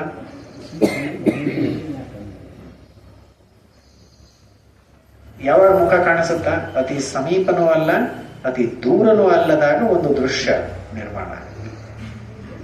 ಅತಿ ದೂರ ಆದ್ರೂ ಇಲ್ಲ, ಅತಿ ಸಮೀಪ ಆದ್ರೂ ಇಲ್ಲ. ಆ ನನ್ನ ಸ್ವರೂಪ ಅದು ಹೇಗಿದೆ ಅಂತೆ? ಸರ್ವದಾ ಸತ್ರೂಪವಿದೆ. ಯಾವಾಗಲೂ ಅದು ಅಬಾಧಿತವಾಗಿದೆ. ನನ್ನ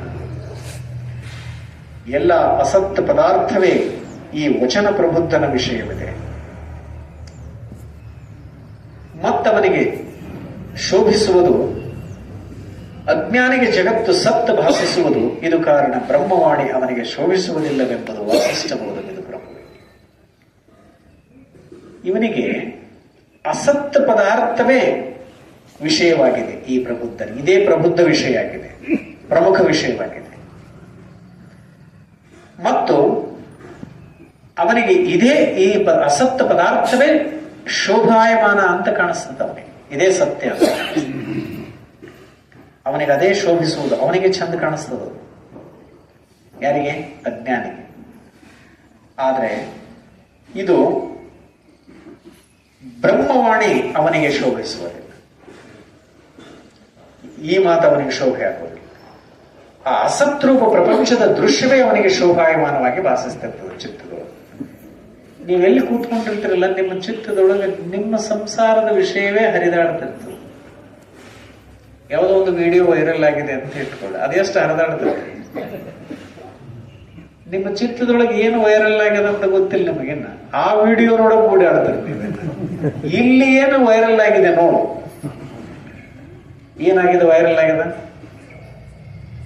ಅಂದ್ರೆ ಬಹಳ ಸಲ ಅದೇ ಚಿತ್ತದೊಳಗೆ ಹೀಗೆ ಹರಿದಾಡಿತು ಅಂತಂದ್ರೆ ವೈರಲ್ ಆಯ್ತು ಅಂತ.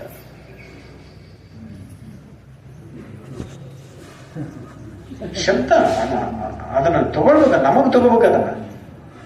ಅಲ್ಲಿ ಒಂದು ವಿಡಿಯೋ ಬಹಳ ಇವತ್ತು ನೋಡ್ರಿ, ಒಂದ್ 2 ದಿನ ಆಯ್ತು, ಬಹಳ ವೈರಲ್ ಆಯ್ತು ರೀ ಅಂತೀವಿ. ನಿಮ್ಮ ಮೊಬೈಲ್ನಾಗ ಏನು ವೈರಲ್ ಆಗ್ಯದ ಇವತ್ತ? ಎಷ್ಟೊತ್ತಿಗೆ ಹೋಗ್ಬೇಕು, ಯಾವ ಬಸ್ಸು, ಇವತ್ತೇ ವೈರಲ್. ಎಲ್ಲಿಗೆ ಇಳಿಬೇಕು, ಎಲ್ಲಿ ಇಳಿಬೇಕು, ಏನು ಮಾಡು, ಇದೇ ವೈರಲ್ ಆಗ್ಯದ. ಸತ್ಯನ? ಕೂತದ ಸತ್ಸಂಗದ ಕೂತದ ವೈರಲ್ ಆಗ್ಯದ. ಎಷ್ಟೊತ್ತಿಗೆ ಹೋಗ್ಬೇಕು, ಎಷ್ಟೊತ್ತಿಗೆ ಮುಟ್ಟಂಗೇನಿ, ಮನೆಗೆ ನಾನು ಹೋಗಟ್ಟಿಗೆ ಎದ್ದಿರ್ತಾರೆ ಬಾಗಿಲು ಹಾಕಿರ್ತಾರೆ. ಏನೇನೋ ವಿಚಾರಗಳು ಅದು ವೈರಲ್ ಆಗ್ತಾ ಇರ್ತದೆ, ಪ್ರತಿಕ್ಷಣ ಆಗ್ತಾ ಇರ್ತದೆ. ಅದಕ್ಕೆ ಮನುಷ್ಯ ಎಲ್ಲಿ ಚಿತ್ತದೊಳಗೆ ಏನು ವೈರಲ್ ಆಗಿದೆ ಅಂತ ನೋಡ್ತಾ ಇರ್ತಾರೆ. ಶಾಂತಿ ಇರ್ಬೇಕಂತ. ಏನು ವೈರಲ್ ಆಗಿದೆ ಅಂತ ದಯವಿಟ್ಟು ನೋಡ್ರಿ, ಅದನ್ನ ಡಿಲೀಟ್ ಮಾಡ್ರಿ, ಸುಮ್ಮನೆ ಇರ್ರಿ.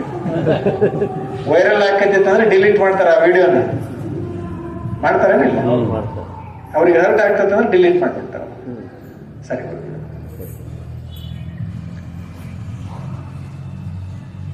ಹಂಗ ಅಸಮ್ಯಕ್ ಜ್ಞಾನಿಗೆ ಇದು ಬ್ರಹ್ಮವಾಣಿ ಶೋಭಿಸುವುದಲ್ಲ. ಜಗತ್ತಿನ ಸತ್ಯತ್ವ ಬುದ್ಧಿ ಇರತಕ್ಕಂತಹ ವ್ಯಕ್ತಿಗೆ ಈ ಬ್ರಹ್ಮವಾಣಿ ಶೋಭಿಸುವುದಲ್ಲ. ಸಮ್ಯಕ್ ಜ್ಞಾನಿಗೆ ಜಗತ್ತೆಂಬುದು ಸ್ವಲ್ಪ ಆದರೂ ಇಲ್ಲ. ಯಾರಿಗಿಲ್ಲ? ಯಾರು ಸಮ್ಯಕ್ ಜ್ಞಾನಿ? ಸಹಜವಾಗಿ ತನ್ನ ಅರಿವಿನ ಇರುವಿನೊಳಗೆ ಅಂತಃಕರಣಗಳು ಮನೆ ಮಾಡಿಕೊಂಡು ಜೀವಿಸುವಂತಹ ವ್ಯಕ್ತಿಗೆ ಸಮ್ಯಕ್ ಜ್ಞಾನ. ಏನು ಸಮದೃಷ್ಟಿಯ ಮಾತುಗಳನ್ನಾಡುವನು ಸಮ್ಯಕ್ ಜ್ಞಾನಿ ಅಲ್ಲ. ತನ್ನ ಅಂತಃಕರಣಗಳನ್ನ ತನ್ನ ಅರಿವಿನ ಇರುವಿನೊಳಗೆ ಲಯಗೊಳಿಸಿಕೊಂಡು ಲಯಬದ್ಧವಾಗಿ ಇರಿಸಿಕೊಂಡಿರತಕ್ಕಂತಹ ವ್ಯಕ್ತಿ ಬ್ರಹ್ಮಜ್ಞಾನಿ. ಅವರಿವರು ಬ್ರಹ್ಮಜ್ಞಾನಿಗಳಲ್ಲ, ಸಮ್ಯಕ್ ಜ್ಞಾನಿ. ಅವನ ದೃಷ್ಟಿಯಲ್ಲಿ ಜಗತ್ತೆಂಬುದು ಸ್ವಲ್ಪ ಆದರೂ ಇಲ್ಲ. ಬ್ರಹ್ಮ ಒಂದೇ ಸತ್ಯವಿದೆ. ಅವನ ದೃಷ್ಟಿಯಲ್ಲಿ ಏನ್ ಕಾಣಿಸ್ತದ? ಬುದ್ಧನಿಗೂ ಒಂದ್ಸಲ ಒಬ್ಬ ವ್ಯಕ್ತಿ ಕಾಡಿನಲ್ಲಿ ಕೂತಾಗ ಒಬ್ಬ ವ್ಯಕ್ತಿ ಬಂದು ಕೇಳ್ತಾನೆ, ಈ ಕಡೆ ಒಂದು ಹೆಣ್ಣು ಹೋಗಿದೇನಾ ಅಂತ ಕೇಳ್ತಾನ. ಸುಮ್ಮನೆ ಕೂತಾನೆ. ಈ ಕಡೆ ಏನಾದ್ರೂ ಒಬ್ಬ ಹೆಣ್ಮಗಳು ಹೋದಳ? ಅವನು ಹೇಳ್ತಾನ, ಅದು ಓದದ್ದು ಮಾತ್ರ ಗೊತ್ತು, ಅದು ಹೆಣ್ಣು ಗಂಡು ನನಗೆ ಗೊತ್ತಿಲ್ಲ. ಅದು ನೋಡುವುದು ಬಿಟ್ಟು ಎಷ್ಟೋ ದಿನ ಆಯ್ತು. ನೋಡುವುದು ಬಿಟ್ಟು ಎಷ್ಟೋ ದಿನ ಆಯ್ತು. ಸಮ್ಯಕ್ ಜ್ಞಾನಿಗಳ ವೃತ್ತಿ ಹೇಗಾಗಿರ್ತದಂದ್ರೆ ಅವನಿಗೆ ಭೇದವನ್ನ ನೋಡೋದೇ ಬಿಟ್ಟುಬಿಟ್ಟಿರ್ತಾನೆ. ಇಲ್ಲ, ಇದಕ್ಕೆಷ್ಟು ಉದಾಹರಣೆಗಳಿವೆ. ವ್ಯಾಸನ ಮಗ ಸುಖ, ಅವನಿಗೂ ಬ್ರಹ್ಮದೃಷ್ಟಿ. ಅವ ಸರೋವರದ ಮೇಲೆ ಹೋದ ದೇವಗನ್ನೆಯರು ಸ್ನಾನ ಮಾಡುವಾಗ ಅವರು ನಗ್ನವಾಗಿ ಮಾಡ್ತಾ ಇದ್ರು, ಬಟ್ಟೆ ಹಚ್ಕೊಳ್ಳಿಲ್ಲ. ಅವರಿಂದ ಇವ ಹೋದ 70 ವರ್ಷದ ಅಪ್ಪ ಹೋದ ವ್ಯಾಸ, ಬಟ್ಟೆ ಹಚ್ಕೊಂಡ್ರು. ವ್ಯಾಸನಿಗೆ ಸಂಶಯ ಆಯ್ತು, ಅಲ್ಲ ಅವು ಹುಡುಗ ಹೋದ್ರೆ ಹಚ್ಕೊಳ್ಳಿಲ್ಲ, ನಾನು ಹೋದ್ರೆ ಹಚ್ಕೊಂಡ್ರೆ ಏನಿಲ್ಲ ಅಂತ ಕೇಳ. ನೀವು ಶಾಂತರಾಗಿದ್ರೆ ನಾವು ಉತ್ತರ ಹೇಳ್ತೀವಿ ದೇವಗನ್ನೆ. ಏನಾದ್ರು ನೀವು ದೊಡ್ಡವರು ಮತ್ತೆ ಋಷಿಗಳು, ನಾವು ಬುದ್ಧಿ ಹೇಳಿದಂಗೆ ಅನಿಸ್ತದೇನೋ ಮತ್ತೆ ಹಂಗ ಅನ್ಕೊಬಿಟ್ರೆ ನಾವು ಹೇಳ್ತೀವಿ. ಇಲ್ಲ ನೋಡ್ರಿ, ನಿಮ್ಮ ಚಿತ್ತದೊಳಗೆ ಜಗತ್ತು ಕಾಣಿಸ್ತದ, ಸುಖನ ಚಿತ್ತದೊಳಗೆ ಜಗತ್ತಿಲ್ಲ, ಬ್ರಹ್ಮ ಒಂದೇ ಇದೆ.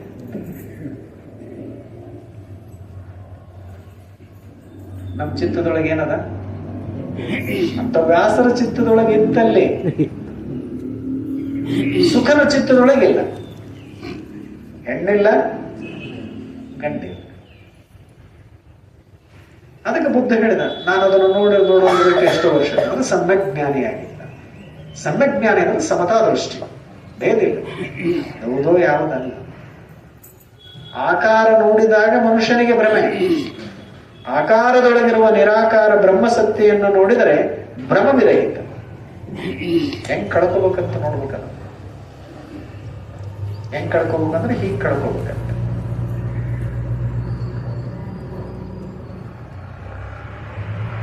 ಈ ಅನುಭವ ಬೋಧವಾನನದು ಇದೆ. ಈ ಅನುಭವ ಯಾರಿಗಾಗ್ತದ? ಯಾರು ನಿನ್ನ ಅಂತಃಕರಣಗಳಿಗೆ ಬೋಧ ಮಾಡುವ ಸಾಮರ್ಥ್ಯ ಇರುತ್ತೆ ಅವನಿಗೆ ಇಂಥ ಬ್ರಹ್ಮಸತ್ಯ ನಿಶ್ಚಯ ಆಗ್ತದೆ. ಬೋಧ ಮಾಡಬೇಕವಕ. ನಾವು ನಿಮಗ್ ಕುಂತ್ಕೊಂಡು ಬೋಧ ಮಾಡಿದ್ರೆ ಇದು ಎಂದೂ ಆಗುವುದಲ್ಲ.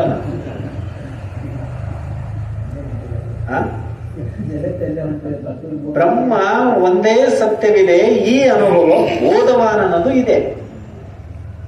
ಯಾರು ತಮ್ಮ ಅಂತಃಕರಣಗಳಿಗೆ ಬೋಧ ಮಾಡ್ತಾರಲ್ಲ ಅವನಿಗೆ ಮಾತ್ರ ಈ ಜಗತ್ತು ಒಂದಂತ ಗೊತ್ತಾಗುತ್ತಾನೆ, ಬೇರೆ ಯಾರಿಗೂ ಅಲ್ಲ.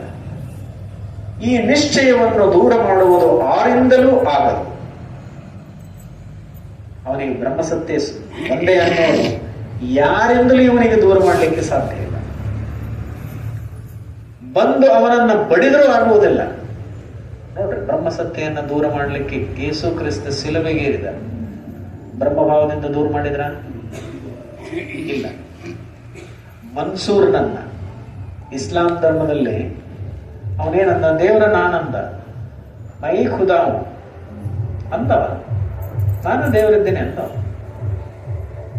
ಅವ ಅಂದ, ಅವನು ಇಸ್ಲಾಂದಾಗ ನಾನ್ ದೇವರಂದ್ರೆ ಅವನಿಗೆ ಮರಣದಂಡನೆ.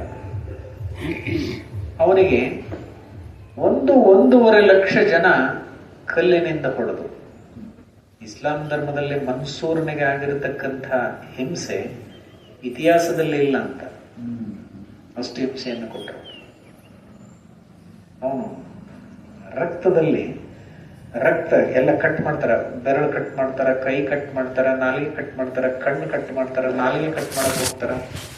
ಆ ಸಂದರ್ಭದಲ್ಲಿ ನಾಲಿಗೆ ಕಟ್ ಮಾಡುವಾಗ ಒಂದು ಮಾತು ಹೇಳ್ತಾನ, ಅವ್ರು ತೊಡಿದೇ ಇರ್ಬೇಕು. ಅವನು ತನ ಕ್ಯೂ अब मैं नमाज कर रहा हूं, नमाज करने के पहले मैं वजू करना ಅಂದ್ರೆ ಕೈ ತೊಳಿಬೇಕು. ನೀವು ನೋಡ್ರಿ, ಅವರೆಲ್ಲ ನಳ ಇರ್ತಾವ, ಕೈ ತೊಳ್ಕೊಂಡು ಹೋಗ್ತಾರ. ವಜೂ ಕರ್ನೆ ಕೆ ಬಾದ್ ನಮಾಜ್ ಕರ್ನ, ಕೈ ಕಾಲು ತೊಳ್ಕೊಂಡ್ಮೇಲೆ ಮಾಡ್ಬೇಕಲ್ಲ. ಎಷ್ಟು ಸ್ವಚ್ಛ ತೊಕೊಂಡಾರ ನೋಡಿದ್ರೆ ನೀವು ಎರಡು ತಮ್ಮಿ ಅರ್ಧ ದ್ವೈದಿರದ ನಮ್ಮ ಬಂದಿದೆ, ಅರ್ಧ ದ್ವೈದಿರ ಹಂಗೆ ಬಂದ್ರೆ ಒಳಗೆ ಅವು ಏನದು ಈ ವೆಜ್ ವರ್ಷಗಂಡು ಬರ್ಬೇಕು ಅನ್ನೋದು ಗೊತ್ತಿಲ್ಲ ಅವ್ರಿಗೆ ಪಾಪ. ಹಂಗೆ ಬಂದ್ಬಿಡೋದು. ನಾವು ಹಿಂದೇನಿದ್ದಲ್ಲ ಮತ್ತೆ ನಮ್ಮ ಮಿಲ್ಟ್ರಿ ನಿಂಟ್ರಿ ವರ್ಷ ಹಂಗೆ ಸೀದಾ ಬಂದ್ಬಿಡೋದು. ಮತ್ತೆ ತೊಯ್ದ ಇರ್ಲಿ ಇಷ್ಟನ್ನ ನೀರ್ ಹಾಕೊಂಡು ನಮಗ್ ಮತ್ತೊಂದು ಕೆಲಸ ಚೆನ್ನ ಇವ್ರು ಸರಿಯಾಗೇನೋ ತೊಳ್ಕೊಂಡು ಅಂತ ನೋಡ್ತಾರೆ ಹಿಂದ ಹಂಗೆ ಇರ್ತದೆ ಸರಿಯಾಗಿ ತೊಳ್ಕೊಂಡಿರೋದಿಲ್ಲ. ಹಾಗೆ ಮನಸೂರನಿಗೆ ನಾಲಿಗೆ ಕಟ್ಟು ಮಾಡುವುದಕ್ಕಿಂತ ಪೂರ್ವದಲ್ಲಿ ಕೇಳಿದರು, ಸ್ವಲ್ಪ ನಿಲ್ಲ, ನಾನು ರಕ್ತ ಹರಿತಿತ್ತಲ್ಲ, ಅದೇ ರಕ್ತದಲ್ಲಿ ಈ ನಾಲಿಗೆ ಹೋದ ಮೇಲೆ ನಾನು ಮತ್ತೆ ನಮಾಜ್ ಮಾಡಕ್ ಆಗೋದಿಲ್ಲಲ್ಲ, ಅದಕ್ಕೆ ಅವನೇನ್ ಮಾಡಿದ, ಕೈ ತೊಕ್ಕೊಂಡ ರಕ್ತದೊಳಗೆ. ಅರೇ ಮನ್ಸೂರ್ ತು ಕ್ಯಾ ಕರ್ರ ಅಂತ ಕೇಳ್ತಾರ ಅವರೆಲ್ಲರೂ. ಇಲ್ಲ, ನಾನು ನಮಾಜ್ ಮಾಡಬೇಕಾಗಿದೆ, ಅದಕ್ಕೆ ನಾನು ಕೈ ತೊಳ್ಕೊ. ರಕ್ತದೊಳಗೆ ಕೈ ತೊಳೆದುಕೊಂಡು ನಮಾಜ್ ಮಾಡಿದ ಮೇಲೆ ಏನ್ ಮಾಡ್ತಾನವ, ಅವಾಗ ನಾಲಿಗೆ ಕತ್ತರಿಸ್ತಾರ. ಆಗಲೂ ಬ್ರಹ್ಮ ಭಾವನೆ ಒಳಗಿಲ್ಲ. ಅವನ ನಿಶ್ಚಯವನ್ನು ಆರು ದೂರ ಮಾಡಲಾಗುವುದಿಲ್ಲ. ಏನನ್ನ ಬದಲೇ ಆದ್ರೆ ಇಲ್ಲ. ಆ ಮನ್ಸೂರ್ನಿಗೆ ಕೊಟ್ಟಂತ ಕಷ್ಟ ಯಾರಿಗೂ ಕೊಟ್ಟಿಲ್ಲ. ಆದರೂ ಬ್ರಹ್ಮ ಭಾವನೆಯಿಂದ ದೂರ. ಯೇಸುನಿಗೆ ಕಷ್ಟ ಕೊಟ್ಟರು, ದೂರ ಆಗಿಲ್ಲ. ಬ್ರಹ್ಮ ಭಾವನೆಯಿಂದ ದೂರ ಆಗಿಲ್ಲ. ಜ್ಞಾನಿಗಳು ದೂರ ಆಗುವುದೇ ಇಲ್ಲ. ಯಾರನ್ನೇ ತಗೊಂಡ್ರೆ, ಸಾಕ್ರಟಿಸ್, ಸುಕ್ರಾತ್, ಇವರಿಗೆಲ್ಲ ವಿಷ ಕೊಟ್ಟು ಕೊಂದ್ರು ಗ್ರೀಸ್ ದೇಶದಲ್ಲಿ. ಅವರು ಬ್ರಹ್ಮ ಭಾವನೆಯಿಂದ ದೂರ ಆಗಲಿಲ್ಲ. ನೀವೊಂದು ಸಣ್ಣದೊಂದು ಏನನ್ನ ಒಂದು ಇಂಟ್ರಪ್ಷನ್ ಆಯ್ತಂದ್ರೆ ನಿಮಗ 36 ಏನ 36 ಅಂದ್ರೆ ಏನು ಏನಾಗ ಹಿಂಗಿರ್ತಾವ ನೋಡ, 3 ಈ ಕಡೆ ದಿಕ್ಕಿಗೆ 6 ಈ ಕಡೆ ದಿಕ್ಕಿಗೆ, ಗುರು ಒಂದ್ ದಿಕ್ಕಿಗೆ ಶಿಷ್ಯರ ಒಂದ್ ದಿಕ್ಕಿಗೆ. ಅದಕ್ಕೆ ನಮ್ಗೆ ನಿಮಗೆ 36 ಆಗಿದ್ದಾನೆ ಅಂತ ಕೇಳ್ತೇನೆ. ಬಹಳ ದಿನ ಬಿಟ್ಟಿದ್ದೇನೆ ಅಂತಂದ್ರೆ ನಾನು ಅವ್ರಿಗೆ ಸುಮ್ಮನೆ ಕೇಳ್ತೇನೆ, ವಿನೋದ ಕೇಳ್ತೇನೆ, ಏನ್ ನಮ್ಗೆ ನಿಮ್ಗೆ 36 ಆಗಿದ್ದಾನೆ ಅಂತ. ಇಲ್ರಿ ಹಂಗೇನಾಗಿಲ್ಲ ಅಂತ. ಅಲ್ಲ, ಬಹಳ ದಿನ ಆಯ್ತಲ್ಲ, ಅದಕ್ಕೆ ಕೇಳಿದೆ ನಾನು ಅಂತ. 63 ಮಾಡಿ ಕೇಳಬನ್ನಿ. ಈಗ ನೀವೇನ್ 63 ಏನ್ 36 63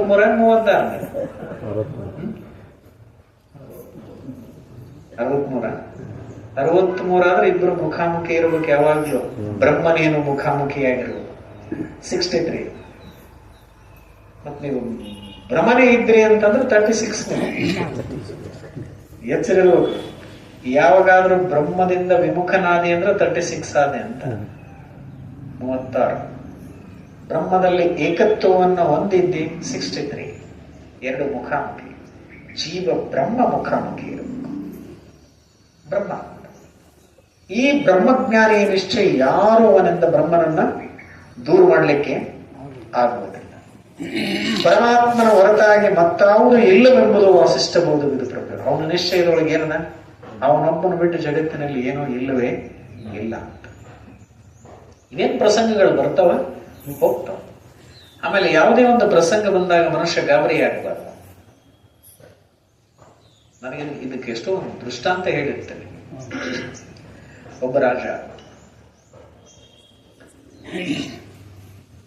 ಅವನು ತನ್ನ ವಜೀರ್ನಿಗೆ ಕರೆದು ಹೇಳ್ತಾನೆ, ಮಂತ್ರಿಗೆ ಕರೆದು ಹೇಳ್ತಾನೆ,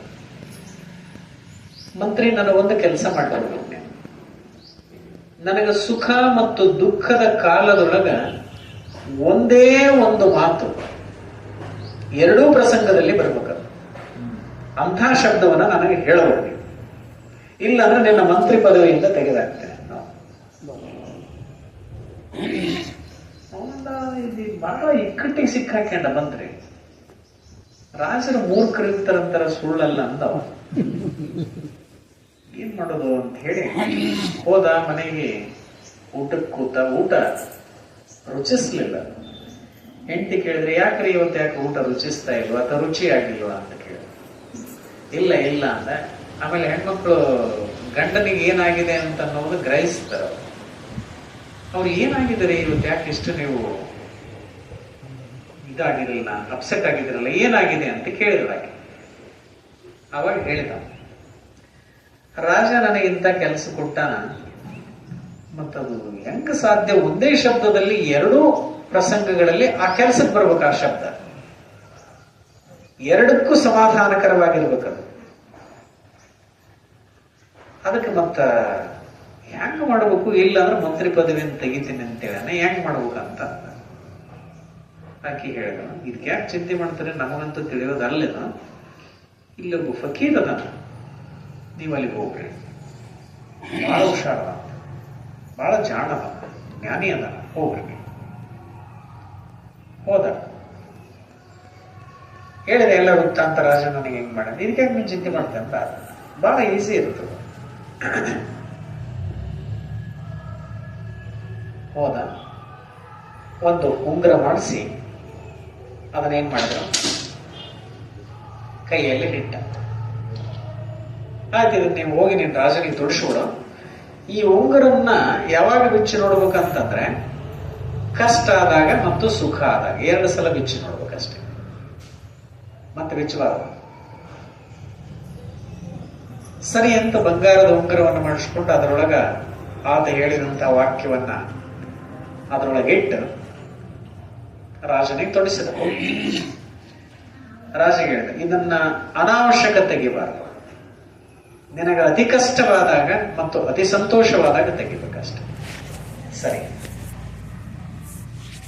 ಏನು ಇವನಿಗೆ ಕುತೂಹಲ ಇತ್ತು, ಯಾವಾಗ ನೋಡ್ಬೇಕಂತ ಕುತೂಹಲ ಇರುವುದರೊಳಗನೆ ಇವನ ರಾಜ್ಯದ ಮೇಲೆ ಒಬ್ಬರು ಆಕ್ರಮಣ ಮಾಡಿದ್ರು, ರಾಜ್ಯ ಕಳಪಟ್ಟು. ಇವನು ಗುಪ್ತ ದ್ವಾರದಿಂದ ರಾಜ್ಯದಿಂದ ಹೊರಹೋದ.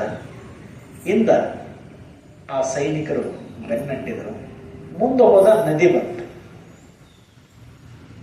ಇಂದು ಕುದುರೆ ಬೆನ್ನತ್ತಿವೆ, ಮುಂದೆ ನದಿ ಇದೆ. ಏನ್ ಮಾಡುವುದು ಅಂತ ನೋಡಿದ. ನದಿ ಹಾಡಿ ಸಾಯುವುದು ಹೇಗ ಅಂತ ಹೇಳಿ ಹೀಗೆ ಕಾಡಿನೊಳಗೆ ದಾರಿ ಬಿಟ್ಟು ಕೂತ್ಕೊಂಡ. ಈಗ ಹೋಗಿ ಅವ ನದಿ ತನ ಬಂದು ಅವ್ರು ಏನ್ ಮಾಡಿದ್ರು, ನದಿಗೆ ಹೋಗಿಲ್ಲ, ಇವನು ಈ ಕಡೆ ಬಂದಿಲ್ಲ ಅಂತ ಕುದುರೆಗಳು ಮತ್ತೆ ಮರಳಿ ಹೋಗಿ. ಆಗ ಇವನಿಗೆ ಏನಾಯ್ತು, ಕುದುರೆಗಳ ಹೆಜ್ಜೆ ಶಬ್ದ ಕೇಳದೆ ಇರುವ ಕಾರಣ ನಾನು ಬಚಾವಾದೆ ಅಂತ ಗೊತ್ತಾಯ್ತು. ಕುಂತ, ಶಾಂತವಾಗಿ ಕೂತ್ಕೊಂಡ. ಅವನಿಗೆ ನೆನಪು ಬಂತು, ದುಃಖದೊಳಗಿದ್ದಾಗ ತೆಗಿಬೇಕಂತ ಹೇಳ್ಯಾರ ಅಂತ ತೆಗೆದ. ಅದರೊಳಗೆ ಒಂದು ವಾಕ್ಯ ಇತ್ತು, ತೆಗೆದು ನೋಡಿದ. ಏನಿತ್ತು ಅದರೊಳಗ? ಒಂದೇ ಶಬ್ದ ಅಂತ ಹೇಳೋಣ, ಒಂದು ವಾಕ್ಯ. ಇದು ಹೊರಟು ಹೋಗುತ್ತದೆ, ಇದು ಹೊರಟು ಹೋಗುತ್ತದೆ ಅಂತ ಇಷ್ಟ ಇತ್ತು. ಮತ್ತೆ ಇದು ಹೊರಟು ನೋಡೋದಕ್ಕೆ ಅವರು ಕುದುರೆ ಶಬ್ದಗಳು ಕೇಳಲ್ಲ. ಕರೆಕ್ಟ್, ಇದು ಹೊರಟು ಹೋಯ್ತು. ಈ ಪ್ರಸಂಗವು ಸಮೇತ ಹೊರಟು ಹೋಯ್ತು. ಆಯ್ತು, ಪಕ್ಕದ ಒಂದು ಹಳ್ಳಿಗೆ ಹೋದ. ಅಲ್ಲಿ ಮತ್ತೆ ಏನ್ ಮಾಡಿದ, ಮತ್ತೆ ಸೈನ್ಯವನ್ನು ಕಟ್ಟಿದ, ರಾಜ್ಯದ ಮೇಲೆ ಆಕ್ರಮಣ ಮಾಡಿದ. ಆ ರಾಜ್ಯವನ್ನು ಮತ್ತೆ ಪ್ರಾಪ್ತಿ ಮಾಡಿದ. ಮತ್ತೆ ನಮ್ಮ ರಾಜ್ಯಕ್ಕೆ ಸಿಂಹಾಸನ ಪಟ್ಟ ಮಾಡಬೇಕು ಅಂತ ಹೇಳಿದ್ರೆ ಅವರೆಲ್ಲರೂ ವಿಜೃಂಭಣೆಯಿಂದ ಮತ್ತೆ ಮೆರವಣಿಗೆ ಮಾಡ್ಕೊಂತ ರಾಜನನ್ನ ಕರ್ಕೊಂಡು ಬರ್ತಿದ್ರು. ಮತ್ತೆ ನೆನಪಾಯ್ತು, ಸುಖ ಆದಾಗ ತೆರೆದು ನೋಡಂತ ಮತ್ತೆ ತೆಗೆದು. ಏನಿತ್ತದ್ರಾಗೆ? ಇದು ಹೊರಟು ಹೋಗುತ್ತದೆ. ಇದು ಒಂದೇ ಶಬ್ದಕ್ಕೆ ಅವನ ಮುಂದೆ ಮುಂದೆ ಸನ್ಯಾಸಿ ಆಗ್ತಾರೆ ರಾಜ. ಇದು ಶಾಶ್ವತ, ಅದು ಶಾಶ್ವತ. ಇವೆರಡು ಹೊರಟು ಹೋಗುತ್ತದೆ. ಇದಕ್ಕೆ ಗಾಬರಿ ಆಗಬಾರ್ದು ಅಷ್ಟೇ. ಏನೇ ಪ್ರಸಂಗ ಬರಲಿ ಜೀವನದಲ್ಲಿ, ಏನಾಗ್ತವೋ ಇದು ನಮ್ಮ ಮುಂದೆ ಹೇಳ್ತೀರಿ. ಬಂದಾಗ ನೀವು ಅಳತ್ತೀರಿ, ನೀವು ಅಳೋದು ನೋಡಿ ನನಗೂ ದುಃಖ ಆಗ್ತದೆ. ನೀವು ನಮಗೂ ಅಳಿಸ್ತೀರಿ, ನೀವು ಅಳ್ತೀರಿ. ನಾವೇನು ಅಳದಲ್ಲ, ಸುಮ್ಮನೆ ಹಂಗ ಅರ್ಥ ಮಾಡ್ತಾರೆ. ನಾವೇನು ಅಳದ, ನೀನು ಯಾರು ಸತ್ರ, ನೀನ್ ಸತ್ರ ಅಳದು ಅಳುವನೇ ಅಲ್ಲ ನಾನು. ಅಳುವ ಗೊತ್ತಿಲ್ಲ ಅನ್ನೋ ಪ್ರಶ್ನೆ ಏನು? ಅಳುವುದೇ ಅಲ್ಲ ಆತ್ಮ. ಆತ್ಮನ ಅರಿವಾಯಿತು ಅಂದ್ರೆ ದುಃಖದ ಪ್ರಶ್ನೆ ಇಲ್ಲ, ಶಾಂತಿ. ಅದೇನಂತ ನಿಮ್ ಪ್ರಸಂಗ ಯಾವುದೇ ಬರಲ್ಲ, ಅದೇನಂತ ತಿಳ್ಕೊಬೇಕು ಇವತ್ತಿನಿಂದ. ಇದು ದಿಸ್ ಟು ವಿಲ್ ಪಾಸ್. ಏನಿದು? ಪಾಸ್. ಏವೇ ಬೀತ್ ಜಾಯೇಗ. ಇದು ಹೊರಟು ಹೋಗುತ್ತದೆ. ಯಾವ ಭಾಷೆಗಳನ್ನ ತಿಳ್ಕೊಂಡು, ಹೌದಾ? ಇದು ಬಹಳ ಗಟ್ಟಿಯಾಗಿ ಇಟ್ಕೋಬೇಕ. ಒಳಗೆ ಏನಂತ ಇಟ್ಕೋಬೇಕು ಇವತ್ತಿಂದ? ನಿಮಗೆ ಮಾನನಾಗ್ಲಿ, ಅಪಮಾನನಾಗ್ಲಿ, ಸುಖನಾಗ್ಲಿ, ದುಃಖನಾಗ್ಲಿ, ಲಾಭನಾಗ್ಲಿ, ಹಾನಿಯನ್ನಾಗ್ಲಿ, ಏನಿದು ಎಲ್ಲಿ ಇಟ್ಕೊಂತೀರಿ? ನಿನ್ನ ಹೇಳೋದು ಟ್ರೆಸರಿ ಒಳಗ ನನಗೆ ದ್ಯಾಸ ಅದ, ನಿಮಗೆ ದ್ಯಾಸ ಇಲ್ಲ ಅಂದ್ರೆ ಏನಪ್ಪ? ಎಲ್ಲಿ ಇಟ್ಕೋಬೇಕ? ಇಟ್ಕೋಬೇಕು. ಇಟ್ಕೊಂಡ್ರ ಇದು ಇಬ್ಬರು ಗಂಡ ಹೆಂಡತಿ ಜಗಳ ಆಡಿದ್ರೆ ಅಂತ ಇಟ್ಕೊ, ಏನ್ ಅನ್ಕೋಬೇಕು? ಮತ್ ಜಗಳ ಆಗೋದು ದಾಂಪತ್ಯ ಜೀವನದಲ್ಲಿ ಜಗಳ ಯಾಕೆ ಆಗುತ್ತೆ ಅಂತ ಕೇಳಿದ್ರೆ, ಪ್ರೇಮವನ್ನು ಮರುಸ್ಥಾಪನೆ ಮಾಡುವುದಕ್ಕಾಗಿ ಜಗಳ ಅಂತ. ಸಣ್ಣ ಜಗಳ ಆಡ್ತಿರ್ಬೇಕಂತ ಗಂಡ ಹೆಂಡತಿ. ಸಣ್ಣದಂತ ಮತ್ತೆ ದೊಡ್ಡದ್ ಮಾಡ್ರೆ ಹೆಂಗಿದ್ರೆ ಆಡುತ್ತೆ ಸುಮ್ಮನೆ ಸಣ್ಣದ ಅಷ್ಟೇ. ಚುಟುಕು ಸಣ್ಣ ಸಣ್ಣ ಮಾತುಗಳನ್ನ ಆಡೋದ್ರಿಂದ ಅದೇನಾಗ್ತದ ಮತ್ತೆ ಪ್ರೇಮ ಮಜು. ಆಮೇಲೆ ನೋಡು, ಸ್ವಲ್ಪ ಕದನ ಮಾಡಿದ್ರೆ ಅಂದ್ರೆ ನಿಮಗ ಅನಿಸ್ತದ ನಾನು ಯಾವಾಗ ಮಾತಾಡ್ಸೇನೆ ಅಂತ ನನಗೆ ಅನ್ಸದ, ಆಕೆಗೆ ಯಾವಾಗ ನಾನು ಮಾತಾಡ್ಸೇನೆ ಅಷ್ಟೇ. ಅದು ಪ್ರೇಮ. ಅದಕ್ಕೆ ಅವಾಗ ಅವಾಗ ಸ್ವಲ್ಪ ಬಹಳ ಸರಿ ಅನಿಸಲ್ಲ ಅಂದ್ರೆ ಒಂದ್ಸಲ ಸಣ್ಣ ಜಗಳ ಆಗಿ ನಾವು ನಮ್ಮ ಮನಸ್ಸು ಮತ್ತೆ ಏನಿದೆಲ್ಲ ಆ ದಿಕ್ಕಿಗೆ ಸಾಕು. ಸಣ್ಣ ಜಗಳ ಆಗ್ಬೇಕು. ಮತ್ತೆ ಯಾರನ್ನ ಹೆಂಗಿದ್ರು ಜಗಳ ಆಡ್ತೀವಿ, ಯಾರು ನೀವು ಏನನ್ನ ಮಾಡಕ್ ಹೋಗಿರಿ, ಮತ್ತೆ ನೀವು ಏನು ಮಾಡಬಾರ್ದು, ಸುಮ್ಮನೆ ಅಷ್ಟೇ. ಅದು ಏನಾಗ್ತದೆ ಅಂತ ಗೊತ್ತಾಯ್ತು ಈಗ. ಸಮ್ಯಕ್ ಜ್ಞಾನಿಯ ಭಾವನೆಯನ್ನ ಆ ಪರಮಾತ್ಮನ ಹೊರತಾಗಿ ಮತ್ತಾವುದು ಇಲ್ಲವೆಂಬುದನ್ನು ಯಾರಿಂದಲೂ ನಷ್ಟ ಮಾಡಲು ಸಾಧ್ಯವಿಲ್ಲ. ಕೊಂದ್ರು ನಷ್ಟ ಆಗಲಿಲ್ಲ ಮನ್ಸೂರ್ನಿಗೆ, ಯೇಸುಗೆ. ಮತ್ತೆ ಬುದ್ಧ ಹೇಗೆ ಸತ್ತ ಅಂತ ಕೇಳಿದ್ರೆ, ಬುದ್ಧ ಅಣವೆಯ ಊಟ ಮಾಡಿ ಸತ್ತ. ಯಾವುದು? ಅಣಬೆ, ವಿಷ ಅಣಬೆ. ಪಾಪ ಬಡವೆ ಮನೆಗೆ ಹೋಗಿರ್ತಾಳಕಿ, ಬಾಳಕ ಮಾಡಿರ್ತಾರ ಅಣಬೆಯನ್ನ. ಬಾಳಕ ಅಂದ್ರೆ ಗೊತ್ತದ, ಒಣಗಿಸಿ ಇಟ್ಟಿರ್ತಾರ. ಅವಾಗ ಅದರದೇ ಪಲ್ಯ ಮಾಡಿ ಊಟ ಮಾಡಿಸ್ತದೆ. ಅದು ವಿಷ ಅಣಬೆಯನ್ನು ಊಟಕ್ಕೆ ಕೊಡ್ತಾಳ. ಬುದ್ಧನಿಗೆ ಗೊತ್ತಾಗ್ತದ ಮೃತ್ಯುವಾಯಿತು ಅಂತ ಗೊತ್ತಾಗ್ತದೆ ಶರೀರದಲ್ಲಿ. ಆದ್ರೂ ಅತೆಯನ್ನ ಬ್ರಹ್ಮಭಾವನೆ ಬಿಟ್ಟಿದ್ದ. ವಿಷ ಉಂಡಿದೆ ಅಂತ ಬ್ರಹ್ಮಭಾವನೆಯನ್ನು ಬಿಡ್ಲಿಲ್ಲ. ಆ ಬ್ರಹ್ಮಭಾವನೆಯೊಳಗೆ ಮೃತ್ಯು. ಯಾರನ್ನೇ ತಗೊಳ್ರಿ ನೀವು ಜ್ಞಾನಿಗಳನ್ನ, ಎಷ್ಟು ಕಷ್ಟ ಕೊಟ್ಟರು ಬ್ರಹ್ಮಭಾವನೆಯನ್ನು ಬಿಟ್ಟಿಲ್ಲ. ಬಸವಣ್ಣನಿಗೆ ಎಷ್ಟು ಕಷ್ಟ ಕೊಟ್ಟರಂತ ಬಿಟ್ಟು ಅವ್ರು ಬ್ರಹ್ಮಭಾವನೆ ಬಿಟ್ಟಿರ್ತಾರ? ಇಲ್ಲ. ಅದ್ರ ಭಾವನೆಯೊಳಗೆ ಇರ್ತಾರೆ. ಅವು ಏನೇನೋ ನಾವು ಗ್ರಂಥಕರ್ತರು ಏನಾದ್ರೂ ಬರೆದಿರಬಹುದು. ಆದ್ರೆ ಬ್ರಹ್ಮಜ್ಞಾನ ಒಂದು ಸಲ ಆಯ್ತಂದ್ರೆ ಅವನು ಬ್ರಹ್ಮನಿಷ್ಠನಾದ ಮೇಲೆ ಬ್ರಹ್ಮ ನಿಷ್ಠೆಯನ್ನು ಅವನೆಂದು ಬಿಡುವುದಿಲ್ಲ, ಯಾರು ಬಿಡಿಸಲು ಸಾಧ್ಯವಿಲ್ಲ. ಏನ್ ಪ್ರಾಣ ತೆಗಿತಿಯಲ್ಲ ಅಷ್ಟೇ, ತೆಗಿ. ಪ್ರಾಣ ಅಂದೋಗೋದು ಎಂದು ಹೋಗುತ್ತೆ ಅಷ್ಟೇ. ಬ್ರಹ್ಮನಿಷ್ಠೆಯುಳ್ಳವನು ಇಷ್ಟು ನಿರಾಹಾರಿಯಾಗಿರ್ತಾನೆ. ಪ್ರಾಣದ ಪ್ರೇಮಿಯೇ ಅಲ್ಲ, ಬ್ರಹ್ಮ ಪ್ರೇಮಿಯವನು. ಪ್ರಾಣ ಬ್ರಹ್ಮ, ಬ್ರಹ್ಮ ಪ್ರೇಮ.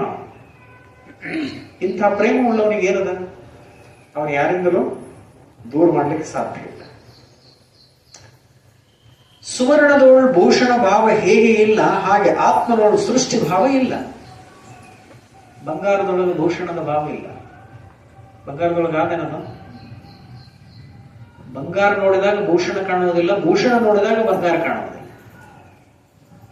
ಕಾಣಿಸ್ತದೇನ? ಆಭರಣ ನೋಡಿದಾಗ ಬಂಗಾರ ಕಾಣುವುದಿಲ್ಲ, ಬಂಗಾರ ನೋಡಿದಾಗ ಆಭರಣ ಕಾಣುವುದಿಲ್ಲ. ಅಷ್ಟು ವೈರುಧ್ಯ ಇದೆ. ಹಾಗೆ ಸುವರ್ಣದೊಳಗೆ ಏನ್ ಕಾಣುವುದಿಲ್ಲ ಅವನಿಗೆ? ಆತ್ಮನೊಳಗೆ ಯಾವ ಸೃಷ್ಟಿ ಭಾವವೂ ಇಲ್ಲ. ಅಜ್ಞಾನಿಗೆ ಪಂಚಭೂತದ ಹೊರತಾಗಿ ಮತ್ತೇನು ಭಾಷಿಸುವುದಿಲ್ಲ.